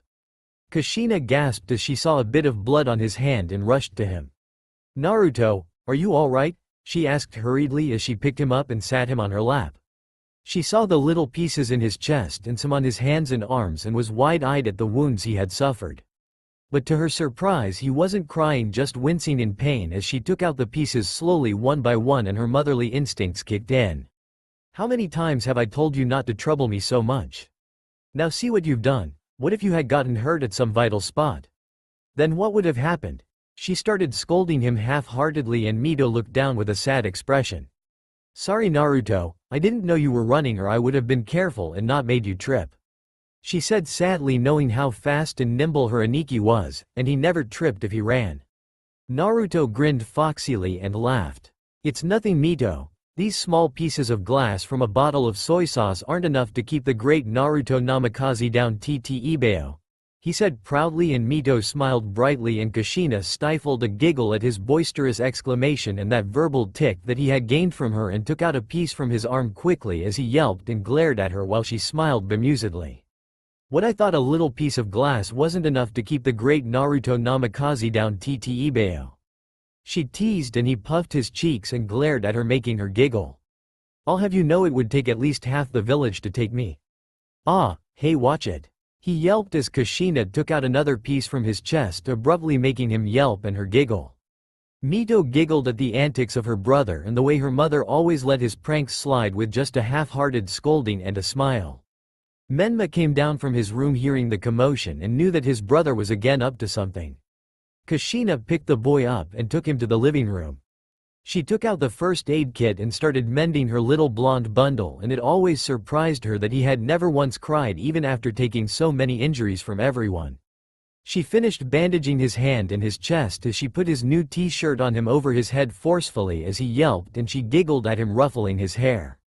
"Now that you have broken the soy sauce, go and grab a new bottle from the convenience store," she said, ruffling his hair, and he whined at her. "Oh come on, I'm so hurt, look at these bandages. I'm sure Mito or Menma won't mind helping their heavily wounded brother," he said with wide pleading eyes, adding a dramatic effect as Kushina glared at him while her lips twitched upwards and she bonked him on the head. He could be hyperactive one moment and totally and utterly lazy the next. He really was an enigma, she mused as she put the money in his hands and towered over him with her hands on her hips, and he shrunk under her gaze. "Oh no, you don't get out of this one with that dramatic effect you always make at me to get out, mister. Now get going or no dinner for you," she scolded half-heartedly, and he nodded and went out, grumbling about stupid dangerous mothers that were too troublesome for their own good, while she shook her head with a sigh. In the Nara compounds, two Naras sneezed as they thought someone was getting troubled by a troublesome woman and muttered troublesome. He put on his sandals and walked out of the house, putting his hands in his pockets, and walked through the streets as he saw the cold looks and glares that were always sent his way, and kicked a rock. This was why he always refused to come out. He hated the looks people gave him. He just didn't understand the reason for it. The villager loved his sisters and praised them like heroes, while the opposite was for him as soon as he was alone and without his mother or siblings. He didn't want them to kiss the ground he walked on like his siblings, but a little normal reaction like he was just another kid wouldn't be too bad, he mused as he walked in the store and picked up a bottle and went up to the counter as the woman on the counter glared at him, but he ignored it. "What do you want?" she spat venomously, and he ignored her expression and kept the bottle and the money on the table as she rang it and handed him the change. "Now get out," she said in disgust, and he walked out with a lazy expression with the bag in his hand and both his hands in his pockets with the same lazy expression on his face, and walked to his home, ignoring all the glares and looks along with the whispers completely, and came up to his house and went in with a small smile. He came to the kitchen and saw Menma and Mito on the dining table and Kushina cooking as he walked up to her and put the bottle on the counter with a heavy tired sigh, making his mother sigh with him. "I swear I don't understand where you got that lazy attitude from," she said, shaking her head, and took the bottle as she put her hand forward for the rest of the money, and he looked at her lazily. Both stood like that for a few moments as Mito and Menma watched on in amusement while Kushina's eye twitched. "Give me the rest of the money," she said, holding her temper back at his lazy face, and he stared at her blankly. "No," he said simply, and her eye twitched dangerously. "Why?" she asked, gritting her teeth, and he cleared his ear with his pinky finger lazily, making her furious. "I don't go so far without payments of some sort. Thanks for your generous tip," he said, and her hair flailed around dangerously, and Mito and Menma gulped, seeing the fury her mother was so famous for, and were worried for the safety of their brother as she bent down with furious eyes while Naruto just gazed at her lazily, not worried in the least. Their faces were inches apart, one furious and one the same lazy one, and Naruto yawned a bit, making her temper go loose when he suddenly kissed her nose softly, and her anger died down as she saw his small smile. "Arigato ka-chan, call me when the food is done, okay? I'll lie down at my spot for a while," he said, walking out into the garden to sleep under his usual shade of the tree branch, and waved his hand lazily as she sighed and shook her head as exasperation while Mito and Menma giggled. "What am I going to do with that boy?" she asked herself, face palming, and smiled fondly as she looked at him lie down with his arms crossed behind his head and eyes closed with a squirrel on his chest. She never could stay angry at him for more than a few minutes, and even then he would do something like that to make her calm down again. She went back to her cooking and hummed as she worked while Menma and Mito chatted away. She thought of the birthday of her children that was tomorrow and smiled happily as she served the food on the table. "Naruto, come back here, the food is ready," she shouted as he jumped down and walked in with a yawn as he took his seat, and they all ate in silence. Then Kushina thought of the preparations she had to make for the surprise party she had planned for tomorrow and smiled as they finished their food, and she took the dishes to the kitchen. "Alright, now you three go off and play outside. I have to do somethings here and you three will be in the way," she said, and Mito and Menma were confused but nodded while Naruto smiled mischievously. "Like planning the party for tomorrow?" he asked innocently, and her eyes widened as she glared at the innocently whistling blonde, but her lips twitched upwards as she asked. "And how did you know that?" she asked, and he looked at her blankly as if she was stupid. "You have your room filled with storage scrolls from the decoration shop, and tomorrow is our birthday. It isn't really that hard to figure that out, you know," he said, and she narrowed her eyes at the blonde. "And how did you find those scrolls, Naruto?" she asked dangerously as she glared at him. She had hidden those scrolls pretty well, and a 5-year-old finding it so easily really was insulting to her. "I have my ways," he said, waving his hand lazily, and walked away to the door. "Alright, let's go and let her plan the surprise party," he said, and Menma and Mito walked with him giggling while Kushina sighed, face palming. "That boy will be the death of me, I swear," she said tiredly, and walked into her room towards the storage scroll she had kept in her room in a box, and opened it to see a folded note and picked it up with a raised eyebrow. She opened it and saw it was Naruto's handwriting. "Next time hide it somewhere that isn't so obvious. Please make it a little harder or it isn't any fun." She read the note with a chibi Naruto giving her a victory sign at the end of the note, and giggled as she kept it with her as a memento and opened the box, giggling at her son's antics. She wasn't really worried since Hiruzen had assigned an Anbu for the lookout for her children at all times, and she could sense Kakashi following her children and moving out of her range as she got to work. Konoha's Central Park. Naruto, Mito and Menma came to the park as they saw several children playing there, and they smiled as they walked up. Several parents were startled as they saw the Uzumaki twins, the heroes of the village, come with the demon scum. They crouched down to their children and whispered to go and play with them but to keep away from the blonde boy. When asked why, they said he wasn't good to be around and may hurt them.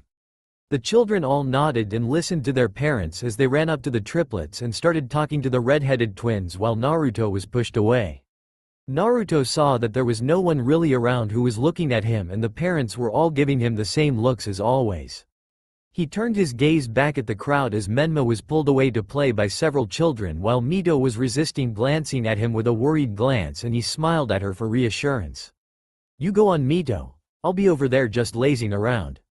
I am no mood to play anyways," he said with a fake smile, and she nodded hesitantly, seeing his smile, and ran away with the children while the parents smirked as their children got the heroes away from the demon and got to be friends with them too. Naruto just went to a secluded area and sat on a wooden swing tied to tree and swung around as he saw his siblings play and smiled sadly. He knew no one really wanted to be his friend for who he was. Most just wanted to get to know him just so they could get closer to his siblings as a means to use him, and he didn't want people like that around him.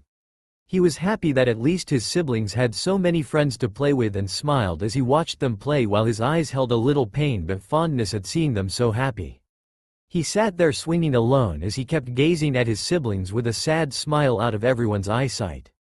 Tobirama was walking through the streets as he saw the children playing in the park and smiled at seeing them so happy. This was why the village was created, to give the children a peaceful childhood outside the realms of violence. He now saw how little he had to do when he wasn't looking over clan affairs or doing some sort of research into the shinobi arts. He walked up to a bench and sat down as many people passing by nodded at him with respect while he nodded back and gazed at the happy faces of the children playing with a small smile. His gaze then turned to a far-off tree where a lone child sat on a swing and was swinging and gazing at the children playing sadly, and his eyes narrowed.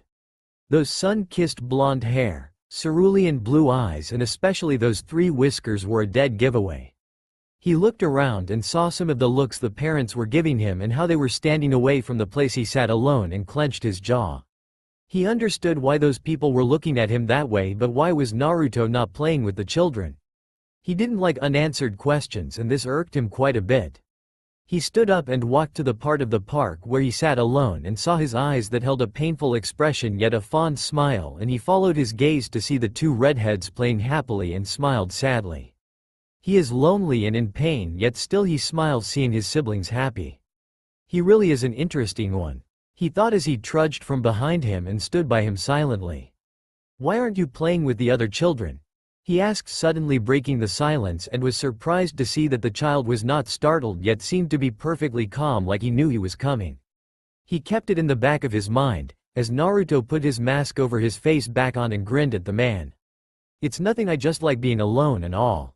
Plus, I'd rather sit around than waste my energy and get tired playing, he said with a fake smile, and Tobirama narrowed his eyes at the child. One so young and already masking his emotions so perfectly. This isn't the first time it has happened since he masked his emotions so quickly. He thought and nodded at the boy, not wanting to call off his lie and make him feel bad, as he sat down beside him on the ground, and Naruto looked at him surprised.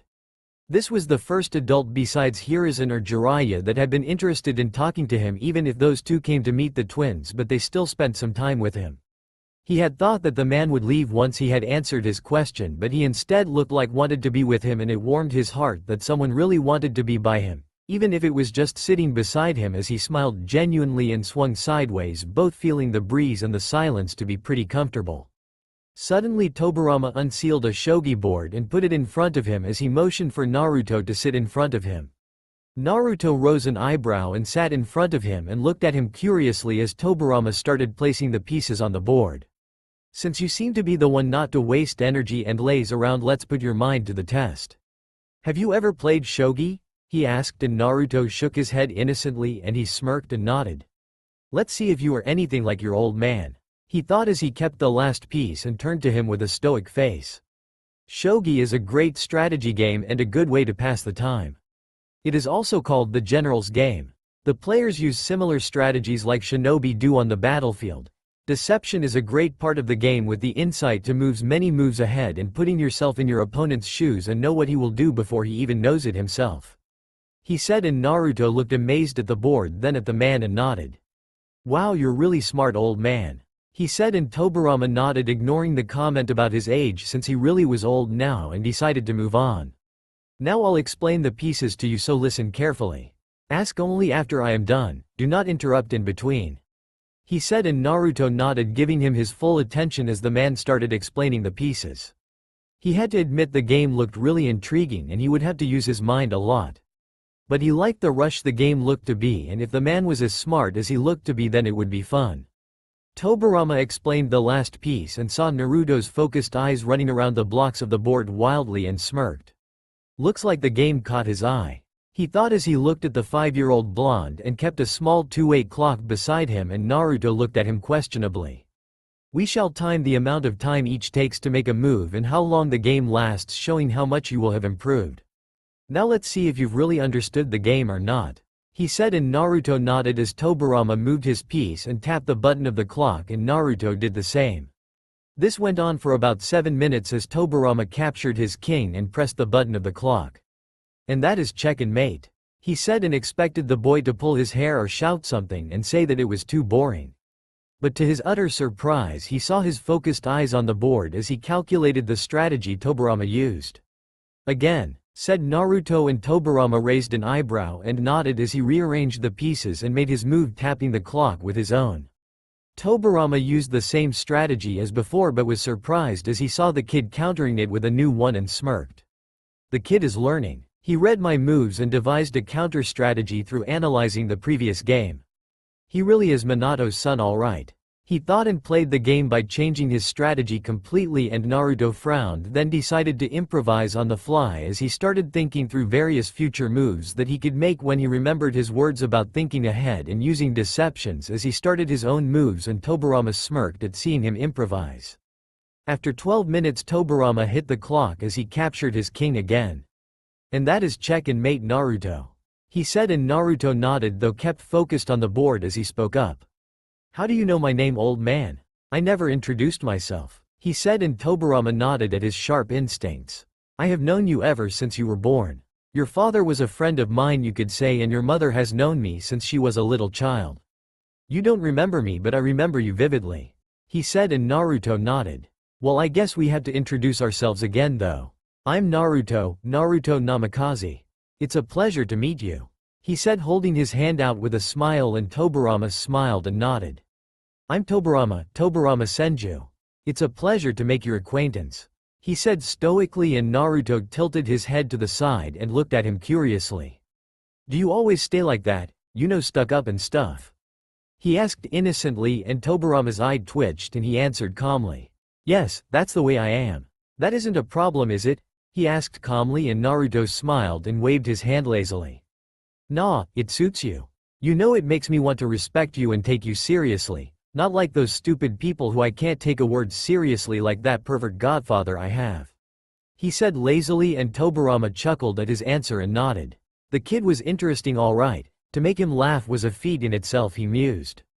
And he agreed on Jiraiya's nature completely with him. All right, I guess you would be tired of playing this game. He was cut off as Naruto gave him a stern, determined glare. Again, he said, making Tobirama's eyebrows to shoot upwards in surprise.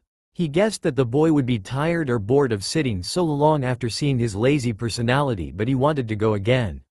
I'm going to beat you if that's the last thing that I do, he said, and Tobirama smirked.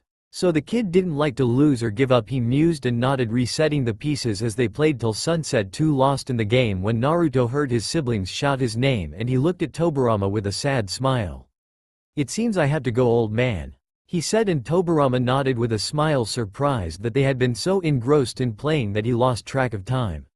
Will you meet me again? He asked nervously and a bit shyly, and Tobirama smiled at the boy. I don't really have much to do nowadays and am free all day. Drop by the Senju clan compounds and ask for my house. Everyone will tell you and guide you to my house. I live alone, so drop by anytime, he said, and Naruto nodded as he started to leave, then suddenly stopped and turned around, making Tobirama raise an eyebrow. There is a party at my house tomorrow evening. It would be nice if you could come and drop by. You are a friend of mine now after all, he said, and Tobirama sat there stunned. People never really asked him to come to social events due to his personality, and he didn't like wasting time on them himself. But what shocked him more, that the child called him his friend. That was a word he hadn't been associated with in far too long. He smiled and nodded as he didn't have the heart to refuse him even if he wanted to. I'll be there, he said stoically, and Naruto grinned foxily and nodded as he ran away, waving his hand at him. See you tomorrow then, old man, he said, and Tobirama smiled as he watched him go, and a fond smile lit up his face. He was looking forward to a social event for the first time in his life, he mused as he walked back to the Senju compounds with a smile. Menma and Mito glanced at Naruto to see his usual lazy expression and his hands in his pockets as he walked with them. So what did you do today, Naruto? Asked Mito, and Menma too looked at him curiously as Naruto shrugged lazily and sighed. Nothing much, just lazed around, he said lazily, not wanting to explain to them that he was playing with the old man all the time and then have to explain it all to them. It was too much work, he thought, and kept walking, and they sweat dropped at his nonchalant reply and sighed, shaking their heads with a smile. He really was one of a kind, both mused as they headed home. Kakashi meanwhile had seen everything in the shadows and smiled beneath his Anbu mask as he watched Naruto walk to his home. So Tobirama-sama really is interested in him. It would certainly be amusing to watch such opposite personalities interacting with each other. He thought and watched them enter their clan compounds and smiled. Uzumaki Namikaze households. Kushina had finally finished the preparations and had sent out the invitations to many of the clan heads and friends they had. She heard the door open and saw the three children walk in, and saw as Mito and Menma had dirty clothes and faces, but she saw Naruto was completely clean and sighed. He must have been sleeping again. That boy sometimes reminded her of the Naras. Alright, you guys, please don't go in the clan compound's living room. I've made the arrangements there, so please stay out until tomorrow. It was supposed to be a complete surprise until someone. She glared at Naruto, who whistled innocently, making her sigh. Decided to ruin it, so at least let the preparations be a surprise, alright? She asked, and they nodded as they eagerly waited for the next day.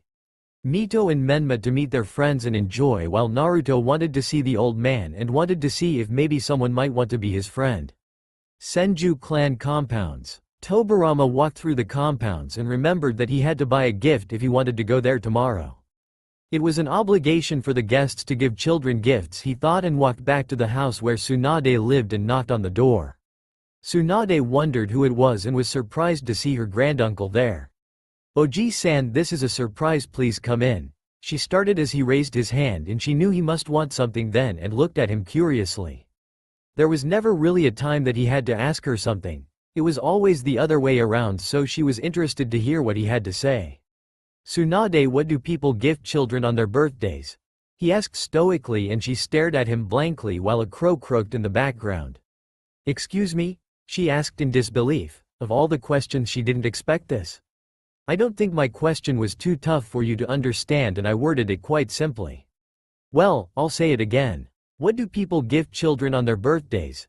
He asked, and this time she was sure he had asked what she had heard the first time, and nodded hesitantly. How old is the child?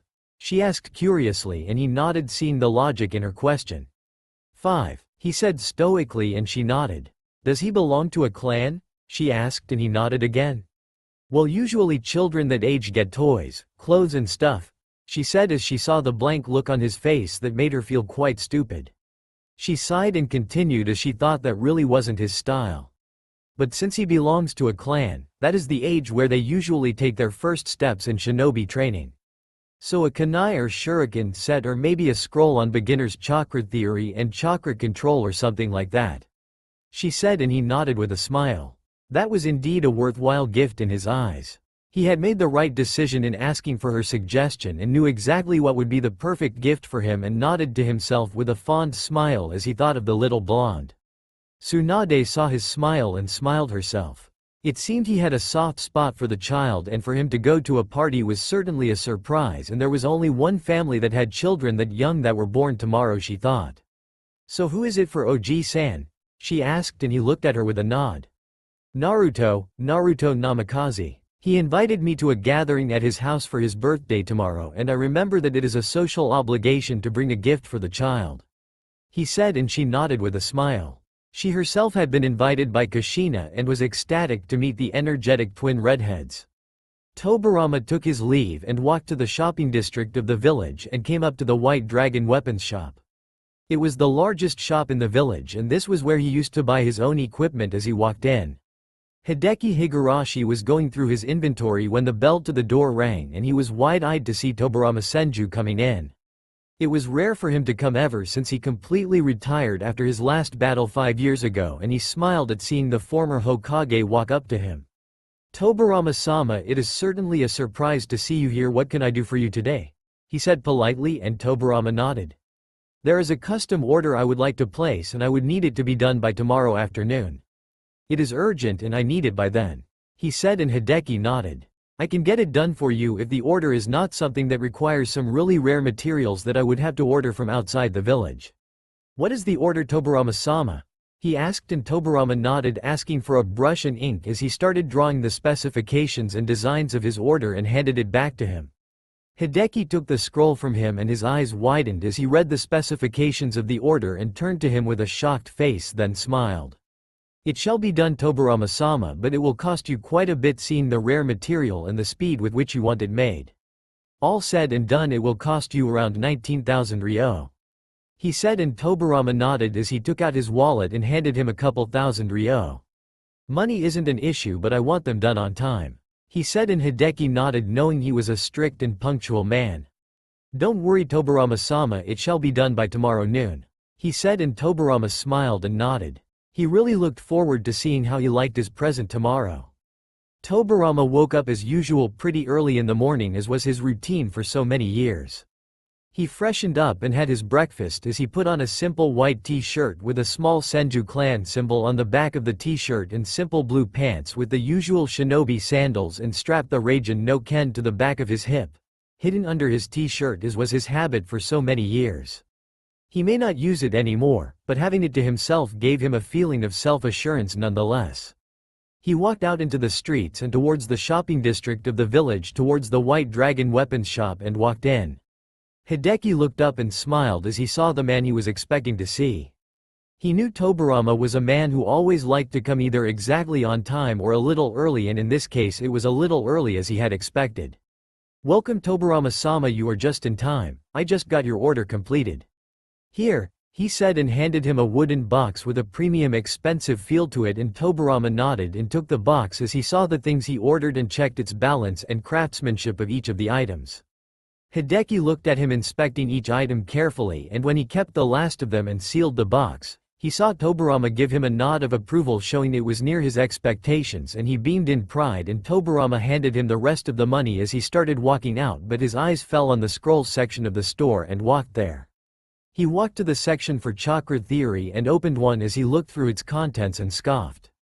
Pathetic to think this passes for details of chakra theory these days.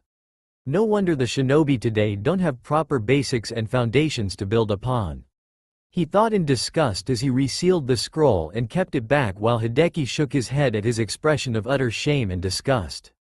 There really aren't any scrolls in my shop that could live up to his expectations. It's no wonder his expression is like that, he thought as he watched Tobarama leave with a curt nod, and he waved the man off, telling him to come again. Tobarama looked up at the sky and saw the sun was over his head, meaning it was almost noon and he still had a lot of time left to go on. I should write a scroll myself, that should do good. And maybe then he will have the proper understanding of the basics. Those pathetic excuses for basic chakra theory scrolls will do more harm to him than good. He thought, and walked back to his house and took out a blank scroll and some ink and put his brush to the metal, and kanji started flowing from his hand onto the scroll in his perfect and beautiful strokes as he wrote the details of chakra and its theory in detail to his satisfaction, and made the last stroke as he put the brush down and reread the entire thing and nodded to himself in satisfaction, rolling up the scroll and tied a small white thread over it as he stood up and gazed at the clock to see it was already evening. He was surprised that it took him so much time, and stood up and picked up the box from earlier as he put the scroll in it and walked out towards the Uzumaki Namikaze household with the box under his arm as he walked at a calm pace. Meanwhile, at the Uzumaki Namikaze household, Kushina greeted all the guests warmly as she saw the various clan heads and her dear friends come in, and welcomed them all with a smile. Inoichi came with his daughter, Shikaku with his son Shikamaru, Chozo with his son Choji, Makoto with her son Sasuke, and Hiyashi with his daughter Hinata, and various other clan heads with their children, and she was happy that so many had come to her children's birthday party. "Hey Kushina, I'm back," she heard a shout and turned to see Jiraiya there and smiled as she gave him a small smile. "Jiraiya, it's good to see you made it," she said, and he nodded with a smile as she saw Hiruzen and Tsunade enter behind him. "Of course I did. I told you I'd be here to help the twins with the training, and I am not going to break my promise, you know," he said, smiling, and she nodded with a smile as she ushered him in. Naruto meanwhile was looking at the door and saw that it was almost the time and thought that he wouldn't come now. Who was I kidding? I only met him yesterday, it's not like he would come for me anyways. He thought sadly as he saw his siblings talk and play with the other children, and the glances the parents were giving him from the blind side of Kushina, and looked down and walked away to the corner, not wanting to be in their vision any longer. Kushina stood up and saw that almost everyone had made it and was about to make an announcement to cut the cake as she heard a knock and was surprised, wondering who it could be that was left. She reached to the door and gasped as she saw the stoic face of Tobirama Senju standing there in front of her. She didn't expect him to come. Hell, he was the last person on earth she expected to come to such a social gathering, knowing his reputation of thinking of them as a waste of time. She broke out of her stupor as his voice cut through the silence. "I was invited here. I suppose I am not late," he said stoically, and she broke of her stupor and smiled warmly and nodded.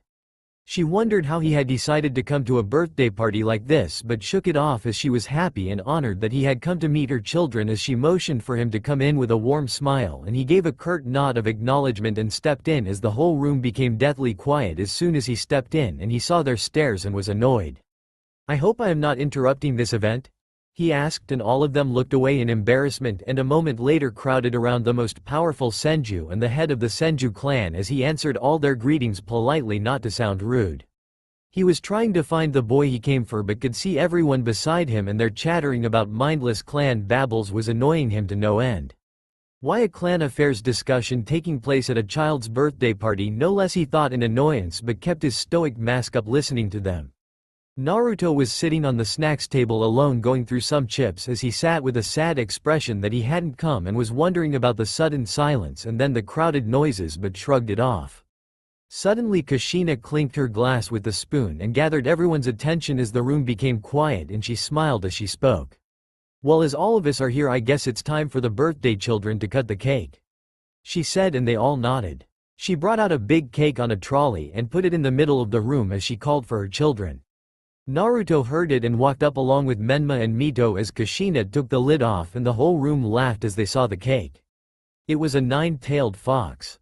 Tobirama too smirked at seeing the cake. Ironic, really, they were going to cut the nine-tailed fox, he thought in amusement. She brought her children in front as they blew the candles and cut the cake as all of them clapped, most of them only gazing at the twins, and Mito and Menma ate their slices as Naruto put one in front of Kushina, and she smiled at her little blonde bundle of joy and took a small bit as she kissed his cheek, smiling at him warmly. He always would put her ahead of everyone, she mused with a smile. "My Naru-chan has gotten really big today. 5 already," she said in a cooing voice, and he blushed a bit and nodded as she brought a slice to his mouth and he took a bite with a smile. Tobirama saw it and smiled at seeing the child he came to see so happy, and saw that almost everyone had gathered up with their gifts as Jiraiya spoke up. "Alright, I have got a special announcement for my gift," he said as everyone looked at him curiously. "The Toad clan of Mount Myoboku has asked me that if they find a child from their previous summoner's family worthy enough, then I should let them sign the Toad contract," he said as they all were wide-eyed, including Kushina, with only Tobirama being indifferent to the matter. A summoning contract promised at such a young age was essentially like taking the children as his apprentice already, he mused as he saw through his gift as a means to take the children on as apprentices if the Toads approve of them when they finally grow up. "So I offer the Toad contract to Mito and Menma," he said, and the whole room clapped happily as Tobirama frowned while Kushina was stunned at the announcement as both gazed at the bit sad look on Naruto's face, and Kushina took him by the arm forcefully to the side and glared at him. "Jiraiya, what is the meaning of this? Why not Naruto too?" she hissed in a low voice, and he was confused and then stared at her blankly as he spoke up. "Kushina, the Toads need a worthy and powerful summoner by their side. Mito and Menma, when trained to control their powers, will be a force to be reckoned with, and 3 summoners is excessive and may anger the Toads.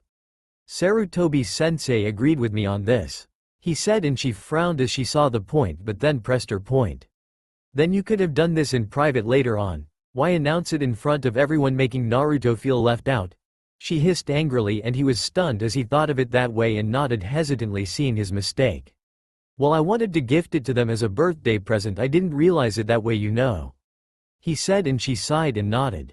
At least he was accepting his mistake, she thought, and moved back to the party as she saw the children getting gifts and was a little confused as she saw the different sized boxes in Mito and Menma's hands but almost the same sized packages in Naruto's, but didn't pay it much heed since they were all gifts after all. Naruto felt the packages in his hands as he saw that almost all of them were clothes from the lightweight and softness, and gazed at his siblings' presents and saw them opening many new kunai and shuriken sets along with toys and several scrolls, and looked down a bit but put the gifts on the table, not bothering to open them since he knew what they were, and moved to the porch and towards his personal spot at his favorite tree branch and sat as he watched the moon while Kushina was there greeting and meeting, chatting away with the guests, and Mito and Menma played with the other children happily. Tobirama saw him moving out as he saw him sitting on a tree branch gazing at the sky, and moved silently by him as he sat beside him and spoke up suddenly. "I've been looking for you," he said, breaking the silence, and saw that once again he wasn't startled, and he was sure he hadn't made a single noise this time, so this time he was intrigued. "Did you know I was coming behind you?" he asked before Naruto could speak his answer, and Naruto nodded as he raised an eyebrow at his question. "Yes, I could feel you coming from behind me. I always kid if I concentrate hard enough. That is why Ka-chan has so much trouble catching and finding me after my pranks," he said, and Tobirama was stoic on the outside while on the inside he was stunned.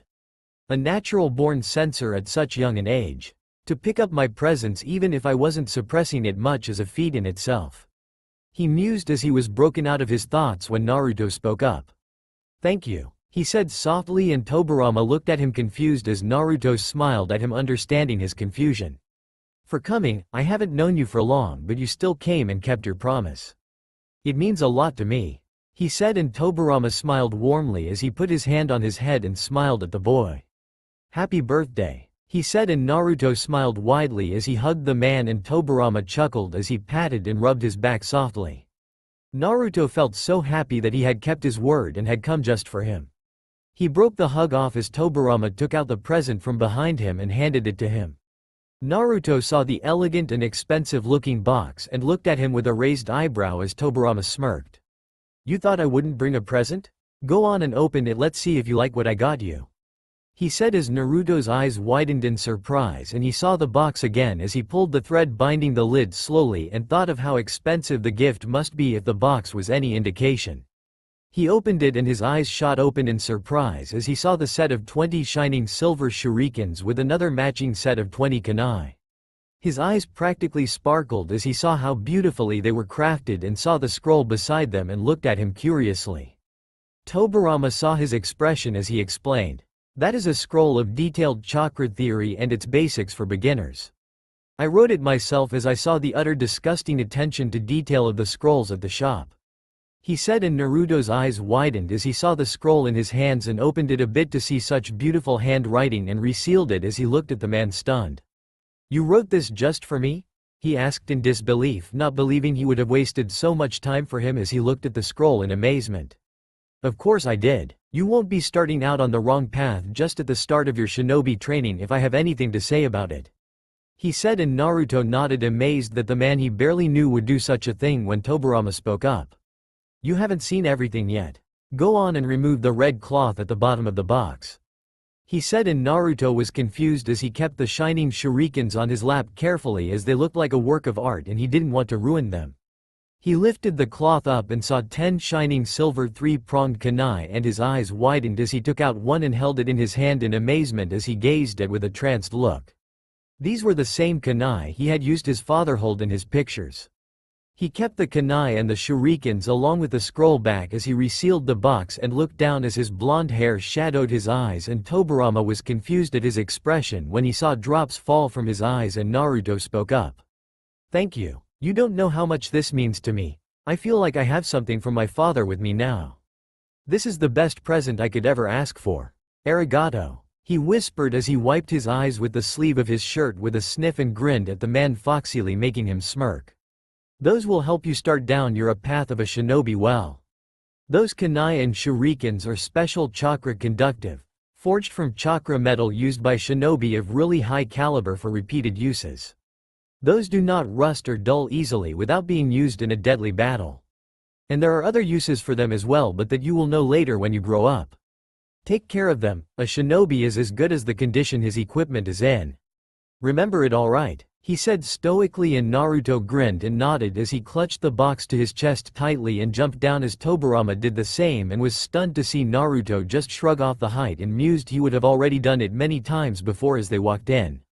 Naruto went up to his room for a moment and kept the box on his desk as he came back to the room, and he and Tobirama talked for a while as he explained him some rules of the shinobi and how they were important, and Naruto listened to him with rapt attention.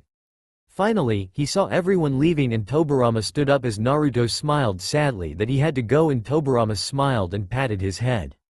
"Don't worry, come over to my house tomorrow. After all, you still have to beat me at shogi, you know. Drop by anytime, I'm idle most of the time these days," he said, and Naruto grinned and nodded as he ruffled his hair and walked out. As Naruto walked him to the door, and Kushina too came to wave him off with a warm smile.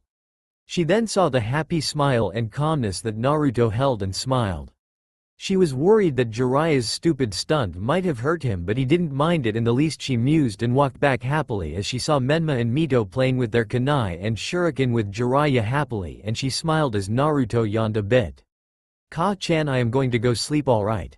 I'll see you tomorrow, good night," he said and kissed her cheek as he walked up to his room and opened the box as he took out one kunai from it and sat on his bed. He gazed at the kunai in wonder as he saw it shine in the moonlight, and took the picture of his father and compared the kunai to his. It was almost the exact same except those strange markings and kanji his father's kunai held, he thought. He wondered what they were and decided to find out more about it later on, and kept the kunai and the picture under his pillow as he lay down with a smile. Kushina sat down with Jiraiya as she sighed tiredly from exhaustion, and Jiraiya asked her the question that had been bugging him throughout the night. "Kushina, you didn't give the children any presents tonight. Why is that?" he asked curiously, and she smiled brightly. "Oh, I am going to give them the scrolls for the basic chakra theory tomorrow and start their training tomorrow onward. They were so happy and tired today that they didn't even think about it," she said happily, and Jiraiya frowned a bit as he questioned her. "Kushina, are you sure that is wise? I mean to train Naruto with the twins?" he asked, and she glared at him. "What do you mean, Jiraiya?" she asked icily, and he sat unwavered by her gaze as he answered. "I mean, is it safe for him to be around Mito and Menma? I mean, he holds the soul of the beast within him. What if the demon tries to take control over his sealed chakra when his will is weakened or is too tired to resist its influence?" he said, and she was about to retort as he cut her off. "I mean, when his chakra is low and he comes in contact with the beast, or if the twins lose control in between of their training. You know better than anyone the dangers of using that chakra. And you also know that the twins will need our complete attention, or they might lose control and hurt themselves or Naruto in the process. The villagers too might look at them differently if they hear them losing control to those urges. Plus, Naruto doesn't really seem like the early shinobi type. I mean, he is lazy and nonchalant. Let him enjoy his childhood and he will have the academy in a couple of years, and you can train him after we have made the twins have enough control over the demonic chakra to suppress their negative emotions a bit. It is all for their safety. Think about it with a cool head, Kushina, for the night, and answer me in the morning," he said, and walked out of the room as he went to the guest room and left Kushina to her thoughts as she too went to her room and lied down thinking about his words and mulled over her choices. Finally, after a lot of thought, she came to a decision and nodded as she drifted off to sleep. Next morning, Naruto woke up with a yawn as he felt the sun rays hit his eyes and his cerulean blue eyes flickered open. He went to the bathroom and freshened up as he put on his simple white t-shirt and blue pants and walked down the stairs to see Mito and Menma already there happily chatting away and Kushina preparing the breakfast. He walked up to Kushina as she felt a tug on her dress and looked down to see Naruto yawning and rubbing his eyes, and smiled as she crouched down and he pecked her cheek. She did the same and ruffled his hair, smiling warmly at the little boy. "Ohio, Naru-chan," she said softly, and he smiled and nodded. "Ohio, Ka-chan," he said equally softly as he went to the table and sat down. Mito saw the greeting her Aniki gave her mother every morning and smiled with Menma, feeling a bit out of place seeing their interaction, but shrugged it off and gave his brother a smile, who nodded in return. Kushina put the plates on the table as they ate in comfortable silence, and just as they finished, Kushina spoke up. "Kids, I have to tell you all something," she said, and they all nodded, looking at her curiously. She looked at Mito and Menma and smiled as she spoke up. "Mito, Menma, me and Jiraiya are going to start training you in the shinobi arts from today," she said as the both of them beamed, and Naruto looked on confused at the exchange as he didn't hear her mention him. He too had a dream to be a great shinobi like his father and always wanted to walk the path he did. Mito and Menma looked at his confused face and realized she hadn't spoken his name, and they too looked at her questionably. "Ka-chan, what about me? You didn't say my name," said Naruto in a confused voice, and she breathed in heavily and sighed, giving him a warm smile. "Naru-chan, your training will have to wait until you start the academy. Your brother and sister need one-on-one training to control the special chakra they possess.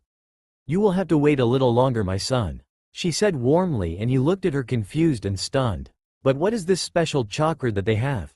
Don't I have it too?" he asked, and she smiled and shook her head. "No, Naru-chan, only Menma and Mito possess it. It is very powerful but really hard to control.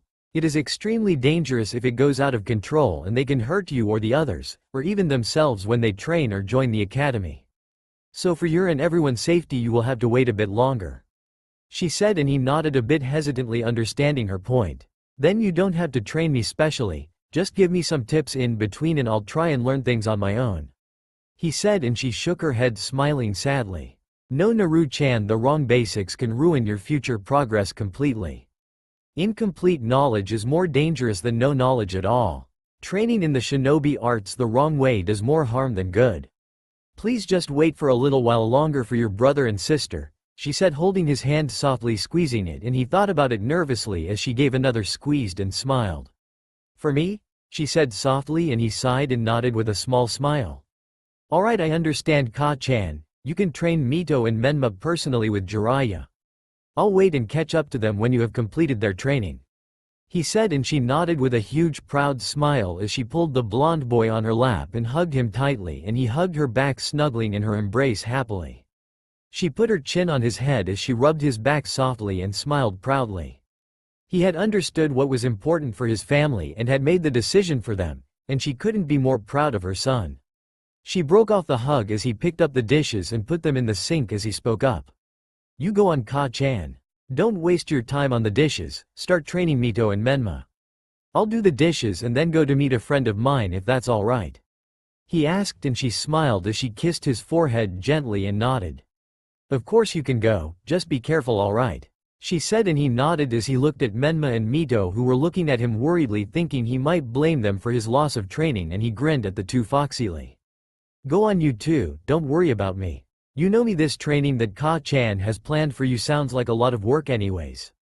Now go on and don't worry, I'll catch up to you in no time," he said, and they grinned at him and nodded as he watched them leave, and he turned to the dishes as his happy mask dropped and a sad expression came to his face, and a tear dropped on his hand as he wiped it off his cheek and looked at it confused. "I am crying. Why am I crying? They need the special training more than me. Why am I being so stupid?"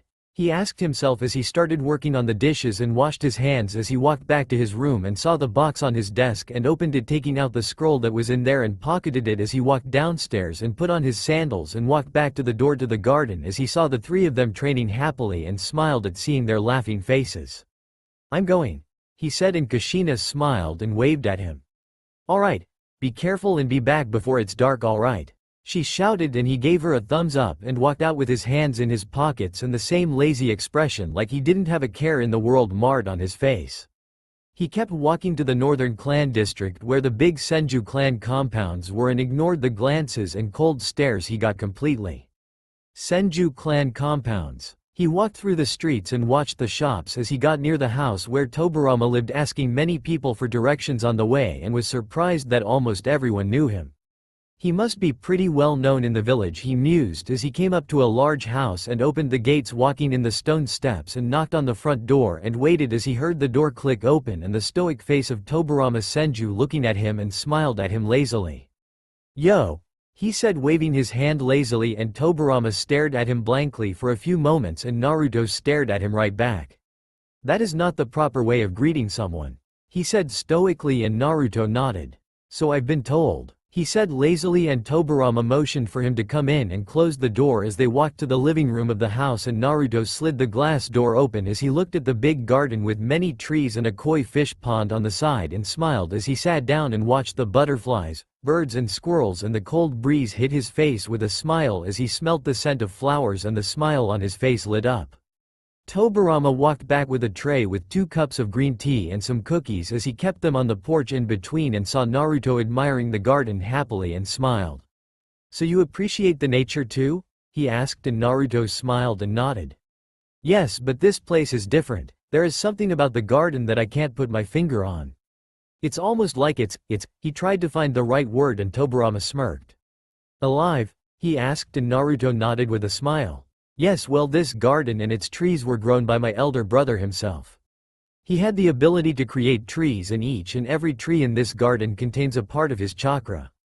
That is why the calm aura here is different from the rest of the trees in the village. I have kept it maintained ever since he died. It ties me to him. He said, and Naruto nodded with a sad smile. People can grow trees with chakra? He asked after a moment, and Tobirama smirked and shook his head. No, only my elder brother had the ability. It was a bloodline, the Mokuton. It gave him ultimate control over green life, and he could breathe life into the earth with his unique Kekkei Genkai. You know what a Kekkei Genkai is? He asked, and Naruto shook his head and looked at him curiously. He smirked at the curious face of the child. He always liked explaining things too. A Kekkei Genkai is a unique bloodline trait passed down within a clan through blood. It is inherited genetically from generation to generation, or sometimes unique to a person like my brother. These abilities are unique to the users who possess them and can't be learned or used by those who don't possess them firsthand. Our village is pretty revered and feared for our clan secrets and strong Kekkei Genkai. Kekkei Genkai give the user a trump card in battle, but those who rely on it too much or think they are almighty because of them, have their downfall due to this arrogance. He said, and Naruto nodded, understanding about it a bit, and thought it must be cool to have a special ability like that. Wow, your brother must have been pretty powerful, huh? He asked curiously, and Tobirama smirked and nodded. I believe so. After all, he did lay the foundation of this village and become the Shodem Hokage. He said, and Naruto's eyes widened. Your brother was the Shodem Hokage? He asked in disbelief, and Tobirama nodded. Naruto wanted to scoff at his claim, but he knew the man wasn't one for jokes, and then his eyes narrowed at the man. If the Shodem Hokage was his brother, then. He ran to the middle of the garden and gazed at the Hokage monument and then at Tobirama. Then at the Hokage monument and at Tobirama again, and face-palmed. Tobirama watched on in amusement as realization dawned on the child's face. Naruto slid his hand down his face and sighed. How could I have been so blind and stupid? I look at my father's face every day and didn't even realize that the man with the second face there was with me the whole time. Stupid, stupid, stupid, he said, hitting his head, and Tobirama's amusement increased as he beat himself up and then sat down beside him and took a cookie and ate it. So you must be pretty strong then, huh, old man? He asked, and Tobirama looked at him with a raised eyebrow. You know that I am the Nidame Hokage, shouldn't you show me some respect? He asked stoically, and Naruto scoffed. As if. Take a hike, you may have been the Hokage once, but now you are an old man and I respect you, but not that much that I would call you Tobirama-sama or something. Respect is earned, not given out by titles. He said, and Tobirama nodded with a smile. He liked the kid and his answer made him like him even more. He too agreed with him that respect was earned, not given out. If that was the case, then Hirazen's traitorous student was a Sannin and should be respected by everyone for his title, he mused. And he didn't like people kissing up to him anyways. You have a pretty interesting views on people, I must say. He said, and Naruto smirked and nodded as Tobirama pulled out the shogi board and both of them got into the game. Tobirama won all the games of course and put it off as both were tired and strained from focusing too much. They sat silently as Naruto asked him a question. Hey old man, you knew my father, right? He asked, and Tobirama nodded as he gazed at the trees with Naruto by his side and took a gulp of water. What was he like? He asked, and Tobirama smiled slightly at the question and answered it to the best of his abilities. He was a great man. A good leader and held kindness and compassion for everyone. I didn't know him too much or too closely, but I respected him. He was only one of the few who ever gained my respect. He never once hesitated to do anything for the village or his family for as long as I saw him. He really was a great man indeed. He said, and Naruto nodded with a smile. You know, I want to be like him. Strong and respected, fearless, not afraid of anything. I want to be able to look him in the eye and feel confident enough that I would have made him proud if he were here. That's my dream, he said, and Tobirama smiled and nodded. That's an admirable goal. I believe through hard work and lot of blood and sweat anything can be achieved. Plus, you have the heritage and lineage along with the resources to be great.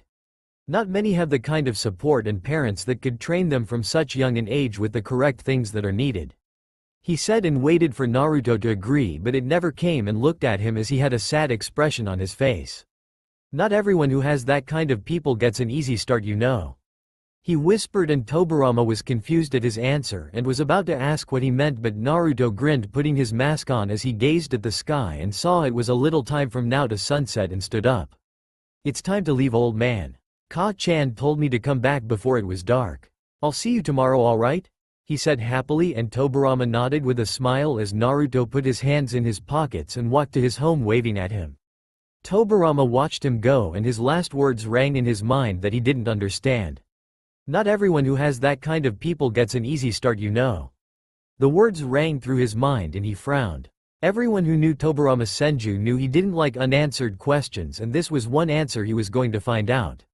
Naruto walked home right before sunset and saw that his mother and siblings were outside training, and he went to the fridge and got a bottle of water and went to sit down on the table as they all came in with happy smiles on their faces. Kushina smiled as she saw Naruto and sat down with the twins. "So Naru-chan, how was your day?" she asked, and he smiled at her. "It was good, Ka-chan, I had fun," he said, and she smiled and nodded as they started talking about the day's training, and he listened in on everything with a smile and had nothing to add onto it. Kushina asked the twins if they wanted to eat out to celebrate their start of training, and they smiled and nodded, shouting sushi. Naruto smiled at seeing them so happy. He never really liked sushi much, but he smiled and said nothing seeing their happy expressions. He stood up and put on his sandals and listened to them talk about various things he didn't really get, but listened to them curiously in hopes that maybe he could pick up something useful too, but didn't have any luck. Their explanations were too vague to be of any use, and they entered the sushi bar as they took a table and ordered their food. Kushina would ask him about him, but he didn't really have anything that interesting to add and just gave her short answers with a smile and mostly listened in on their talks. He supposed they were too excited with the new training and didn't really want to divert their attention from their interests and ate silently. They walked home as Kushina saw the tired faces of the twins and the usual lazy expression of her son, and walked on home with a smile. She herself was pretty tired, and the rest of the trip was made in silence. Kushina and the twins instantly went to bed to take off their exhaustion, and Naruto went to his room and locked it as he ran a hand through his pocket and touched the scroll and looked at it curiously. He saw the time and saw that it was still only dinner time and they had slept early. He put up an alarm on the clock for early that morning and decided to read the scroll with a fresh mind in the morning, and laid on his bed as he gazed at the three-pronged kunai in his hand and kept it under his pillow and went to sleep. It was really early in the morning. The sun was nowhere to be seen and the moon still shone in the sky as our favorite sun-kissed blonde-haired hero's room rang up with the beeping of his alarm clock. Tapping its button, and stopped it as he woke up with a yawn and stretched, going to the bathroom and washed his face to rid himself of his sleepiness, and walked down into the kitchen. He took out a bottle of milk and drank it as he walked back to his room and put on his desk lamp and unrolled the scroll that Tobirama had gifted him. He started reading it as he took a gulp of milk and went through its contents. Chakra is essentially the life force that is comprised of two energies. Physical energy, or the yang part of one's chakra. It is built up over time through training one's body vigorously in many ways, and increases as the person grows physically. It is collected through each and every cell of one's body and accumulated by our body as the stamina that we use to do our daily jobs and lives. It can be increased through training, stimulants, and exercise. Spiritual energy, or the yin part of one's chakra.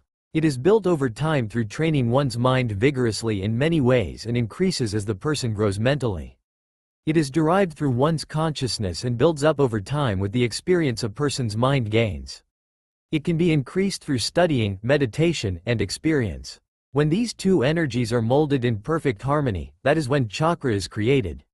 Training the body in different types of exercises will build up your physical energy, whereas studying and practicing the techniques you learn and develop over time repeatedly increases a person's spiritual energy. Doing either of these naturally develops one's chakra reserves. Each person naturally is affiliated to one type of energy more, either the yin energy or the yang energy. Practicing one's naturally affiliated energy more in turn creates more powerful and stronger techniques in the fields the person trains in. Chakra is found in everyone, whether it be civilian or shinobi. The moment a person runs completely out of chakra, the person dies. Near exhaustion of chakra is equally as dangerous as exhausting it completely and is called chakra exhaustion. This is not taken care of properly can also lead to fatal outcomes.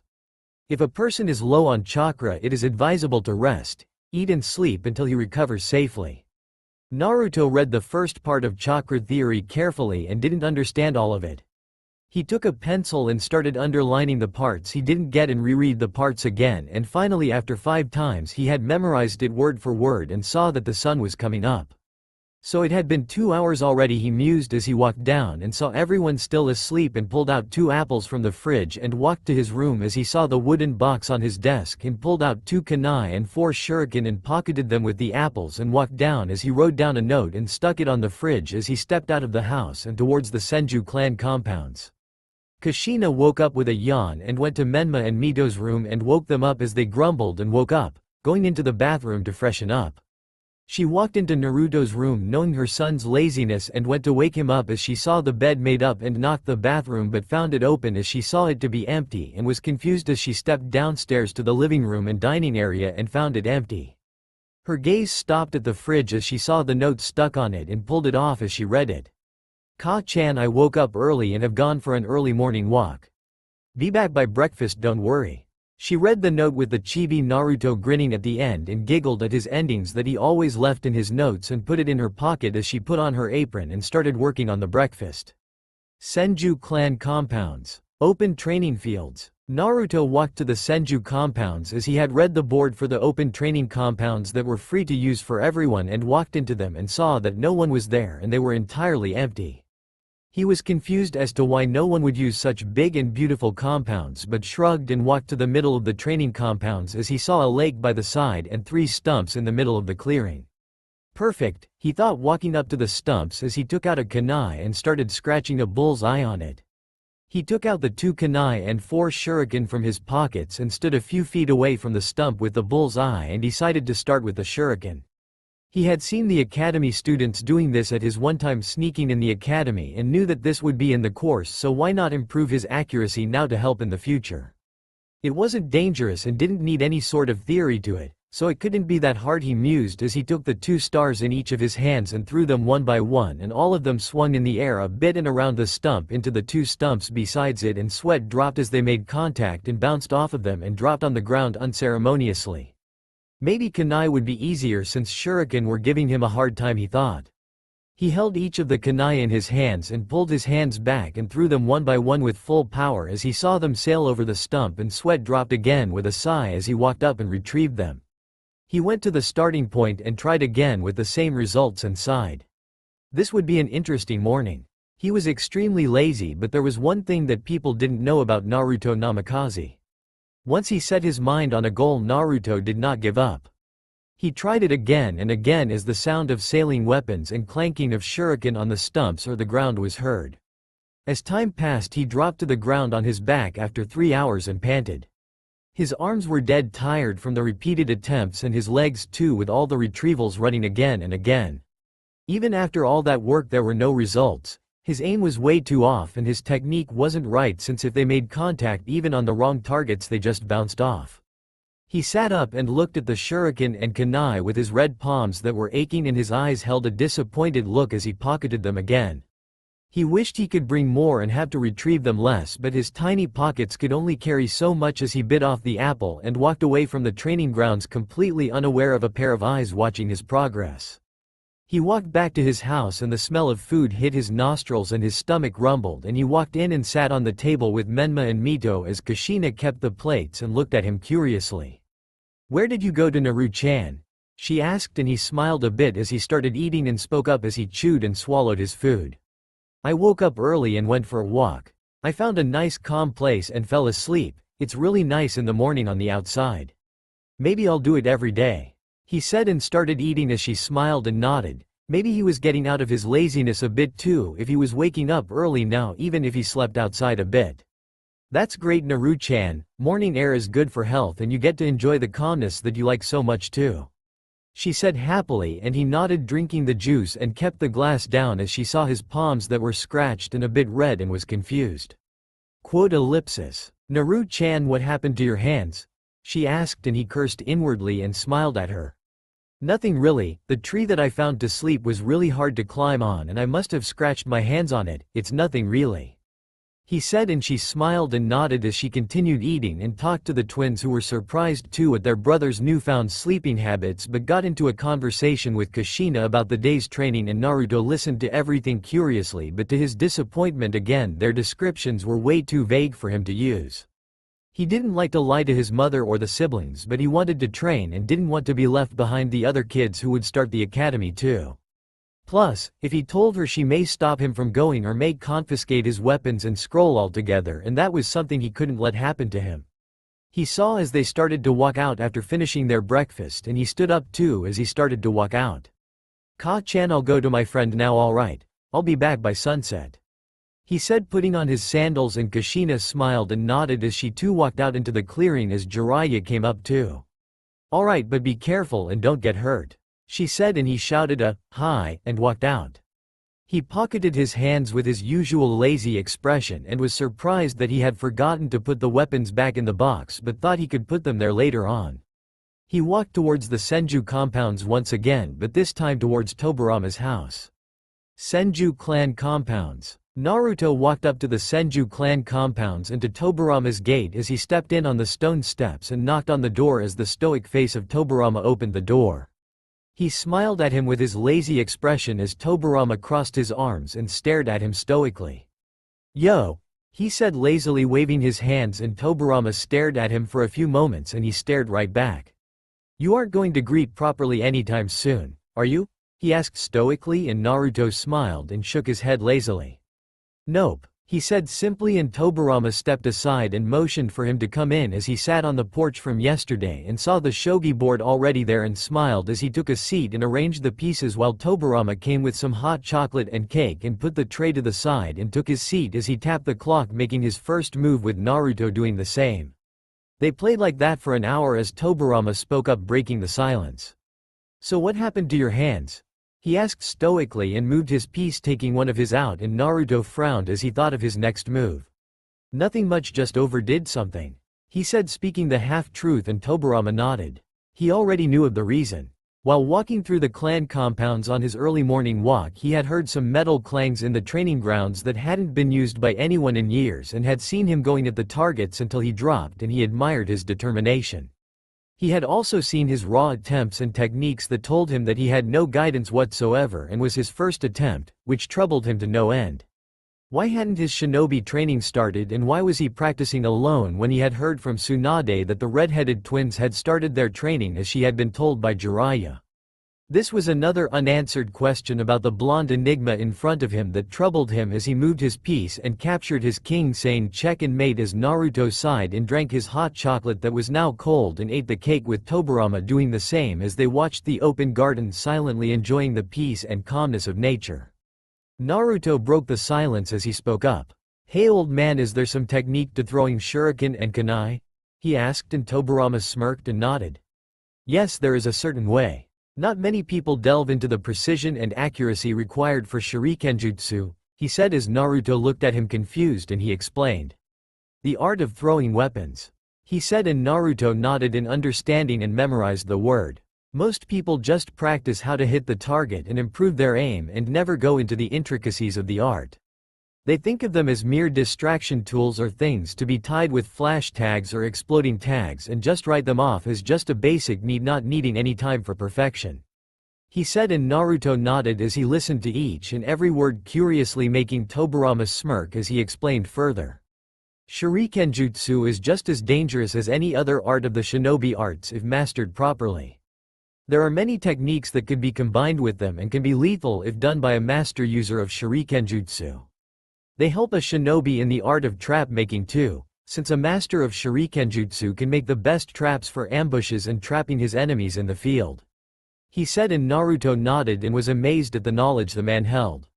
He must be the most knowledgeable of all the Hokages, he mused and nodded, memorizing every word carefully, and was really interested in this art. If what the old man was true, then it could be really powerful. "Have you had troubles with your throwing weapons?" he asked suddenly, and Naruto broke off his thoughts and nodded sadly. "Yes, Honestly, even I at first thought that I just had to practice my aim and just learn how to throw them since it looked to be easy and not dangerous enough, requiring no techniques. I didn't know that it was such an intricate art with so many complex things," he said, and Tobirama nodded and was surprised at the vocabulary the kid held at his age and how he had understood his whole explanation completely and taken it to heart. That is a common assumption people make. Every shinobi technique is an art that needs proper technique and knowledge to pull off correctly, no matter how simple it seems. The simple techniques are sometimes the most lethal ones when used by an expert. Never underestimate anything. Even a kage can die by the hands of a genin when he uses clever deceptions and the most basic of techniques correctly in sync and the opponent underestimates him," he said stoically, and Naruto nodded. Again, his knowledge about the shinobi world amazed him and he respected the man even more. Tobirama wanted to ask him why his mother hadn't helped his technique in any way, if from what he saw in the morning was any indication. Naruto sat silently for a few moments and fiddled with his feet for a few moments as he spoke up. "Say, old man, can you help me with shurikenjutsu? Your knowledge in the art seems to pretty nice and I would be grateful if you could help me a little," he asked, and Tobirama smiled and put his hand on his head, making Naruto smile. He always felt warmly when he did that. He thought that maybe this was what it felt like to have a father figure in his life. "Of course I can. I don't really have anything else to do. And it would be nice to help you refine your basics to the level of perfection that my eye demands. But it will take a lot of time and hard work." He was cut off as Naruto spoke up in a confident voice. "Don't worry about that, old man. Naruto Namikaze is lazy, but the one thing that I don't know how to do is quit or go back on my word. And I give you my word I'll try my hardest to learn if you would teach me," he said, and Tobirama smirked at the confidence the boy held and the power and shine behind those eyes and nodded with a smirk. "Very well then. Do you have your kunais and shuriken?" he asked, and Naruto nodded, taking them out, and Tobirama rose an eyebrow as he saw him take them out from his tiny pockets and walked in as Naruto looked on confused when Tobirama came back and threw him something that he caught and looked at him questionably, looking at the strange things in his hands. "Those are the hip pouch and leg holsters for holding your weapons safely and giving you easier access to them. Your pockets won't be able to hold the weapons easily and it is dangerous that way. I used to use them when I was a kid, so they aren't that new, but they should get the job done." He was cut off as Naruto hugged the man happily and he rubbed his back softly and patted his head with a smile. "Arigato, you're the best, old man. And these are better than any new ones. I'll take these over new ones any day," he said as he strapped on the hip pouch to his belt, and Tobirama showed him how to strap on the leg holster as he kept the weapons properly and saw how much better it felt as Tobirama walked to the clearing and Naruto followed him, and they came up to the wooden dummies shaped like humans as Naruto saw the marks they held showing how many hits they had taken, and turned to Tobirama, who crossed his arms over his chest and looked at him sternly, and he looked at him with a determined gaze.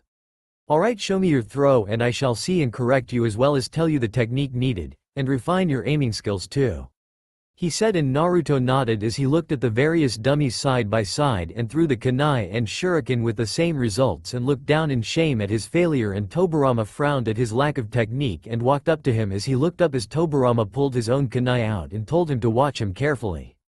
He saw Tobirama just flick a wrist and looked like he didn't even try using any force as he flicked the kunai at the wooden dummy, and it made contact with a loud thump and moved back a bit, making his eyes widen in shock. "Applying brute force is unnecessary. Look what I did with the correct technique and a mere flick of the wrist. Now when you throw it, don't use excessive force. Relax your hands and arms and flick your wrist just as you were about to release it," he said, and explained to him, showing him the correct way. Naruto tried it a few times and saw his aim improving by quite a bit and smirked as he threw kunai after kunai, covering the several dummies with them, and smirked as he saw the improvement and how much energy he saved, and Tobirama nodded, handing him some shuriken. Shuriken are entirely different from kunai. They need much more precision and an extremely accurate throw to spin them correctly, completely horizontal to the throw and right on the mark. These need accurate movement of the fingers too. Watch this, he said, and launched 4 shuriken from his left hand. The shuriken flew gently through the air where they landed on the target completely vertically with loud thumps, and the target skid a bit. Naruto's eyes glimmered slightly in awe as he still couldn't comprehend the awesomeness of elegance over brute power. Maybe he could do it like that one day if he practiced enough, he thought, while Tobirama showed him the technique and he tried it. It was hard as he again bent his arms and used a lot of force by habit, upon which he would be bonked on the head and reprimanded. A lot of bonks and thumps later there was just a little improvement as he saw the sun almost setting. He panted, keeping his hands on his knees, while Tobirama smirked with his arms crossed as he watched the little boy.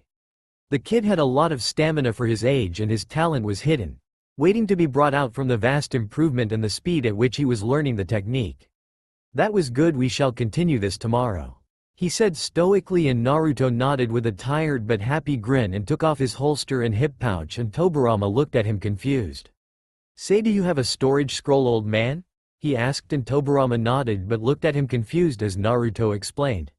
"I don't want to carry them all the way home like this, it's just way too much work, you know," he said, and Tobirama sighed, face palming. The kid went through hours of vigorous training without complaints but was lazy to carry his own equipment on him back home.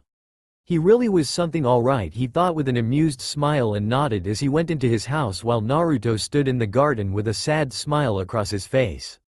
"Plus, my family might ask me where I got them or what I am doing with shinobi equipment strapped on me," he thought sadly as Tobirama sealed the stuff for him and handed him the scroll that he took and thanked the man and walked out waving at him lazily. Tobirama watched his back as he walked out and went into his house with a smile. He had forgotten how good it felt to teach someone young and help forge them into promising shinobi, and that blonde held a hell of a lot of untapped potential. Naruto walked home and stepped in as he saw Kushina and his siblings doing some strange things, making some kind of patterns with them, and looked on curiously, then went to the kitchen and took a can of juice and sat on the table as he watched his family come in along with Jiraiya and were laughing at a joke Jiraiya made. They sat down on the table and Kushina looked at him with a smile as she saw his tired face and was happy that he had started playing now. "So Naru-chan, how was your day?"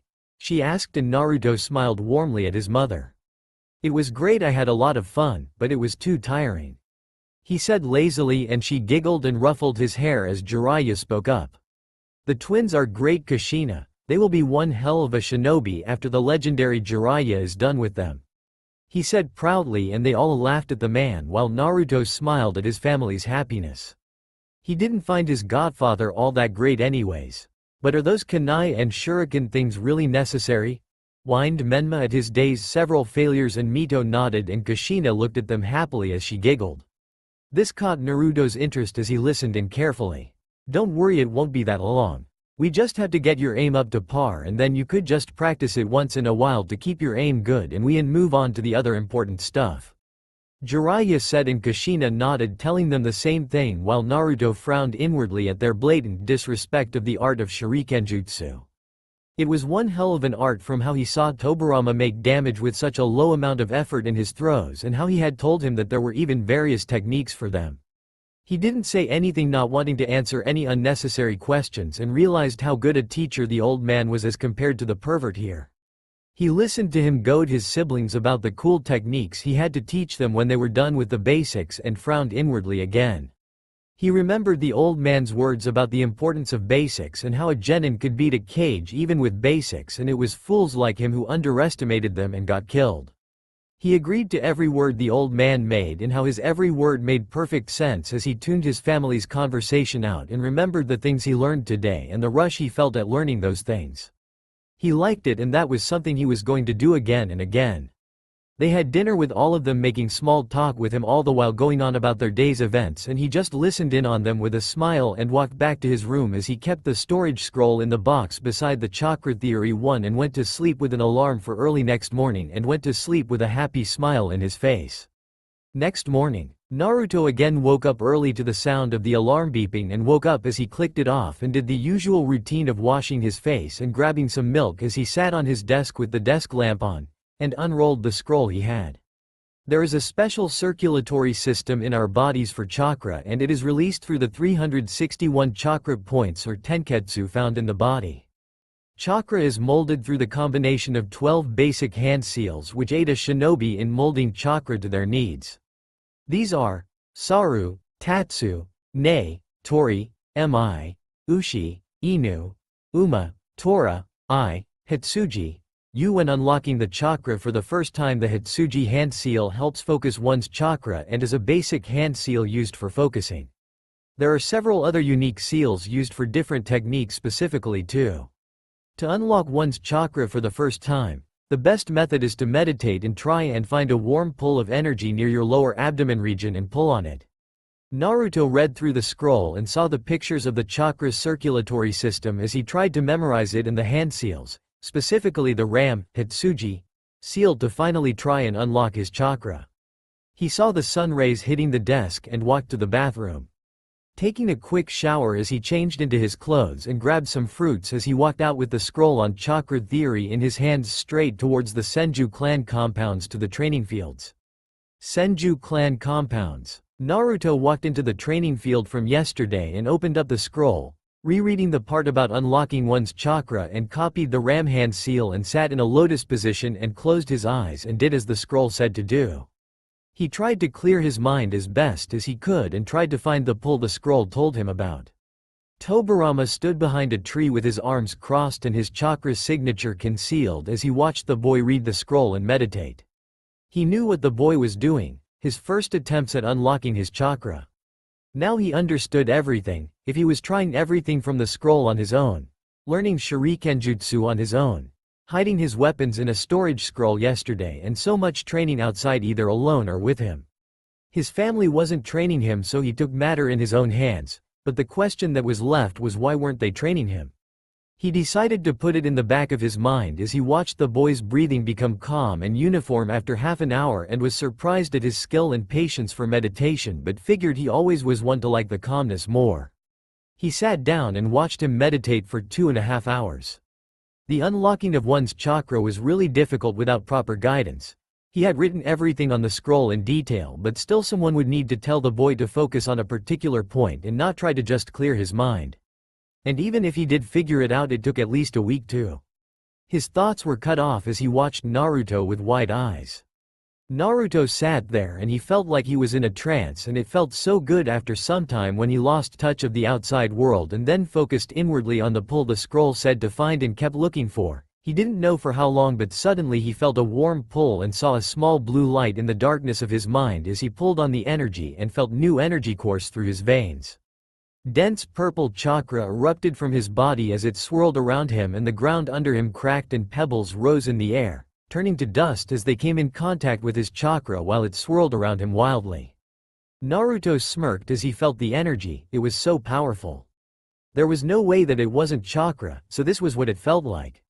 He liked it. It felt like a part of him had been found that was hidden away. Tobirama stood up in shock as he felt the density of his chakra and the amounts he was releasing. In just 30 seconds he had released a low genin reserve's worth of chakra and was still going. Amazing, the kid unlocked his chakra on his own. Such powerful and dense chakra. I haven't felt such ungodly density in one's chakra ever since. His thoughts trailed off as he saw Naruto's chakra recede and his eyes open as he smiled widely and tried to stand up. His legs felt wobbly and he decided to go home and rest when he took a step and his mind blanked out as he started falling face first, and Tobirama appeared in front of him in an instant and caught the boy and picked him up in his arms with a small smile as he gazed at the smiling blonde face. He really is something else, all right. To think he managed to unlock it on his own, and that too on his first try. But the idiot went overboard and released everything he had in but a few moments. Now let's get him home and put him to bed and let's see what really is going on there.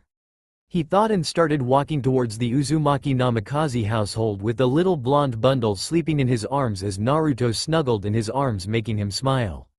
Uzumaki Namikaze household. Tobirama walked in as he stealthily made his way up the wall of the house and slid the window to the room where he saw the box he had gifted him lying on the desk, confirming it was his room, and tucked the boy into his bed and watched him sleep for a moment and jumped out the window and on the roof as he heard the noises coming from the gardens and suppressed his signature completely and watched Kushina and Jiraiya train the twins, and his eyes narrowed.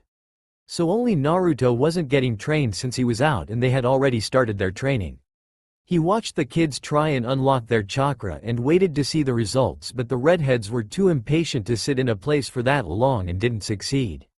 They were quite different from Naruto, he observed. The lazy blonde, when put his mind to something, wouldn't fall back until he was done, but these kids were different. He saw the pervert telling them they could learn cool things later if they mastered the basics fast and scoffed inwardly. People like him are the reason why children don't have the proper foundation nowadays. Why don't shinobi these days value the basics? Even I use them till date and rely on them more than my stronger techniques. He thought as he watched them try and work on their accuracy and aiming with the most basic of things being taught to them and telling them to improve their aims, and berated them once again for their teachings, and watched as they gave the twins a break and went inside as he heard the conversation that he was waiting for. I wish Aniki was here too. Why doesn't he have special chakra like us? Asked Mito sadly, and Menma nodded as he thought of his brother. Yeah, but there is nothing we could do. We don't want to hurt him if we lose control like Jiraiya Oji-san told us, and Ka-chan said he would be trained in the academy and by her after our training was done.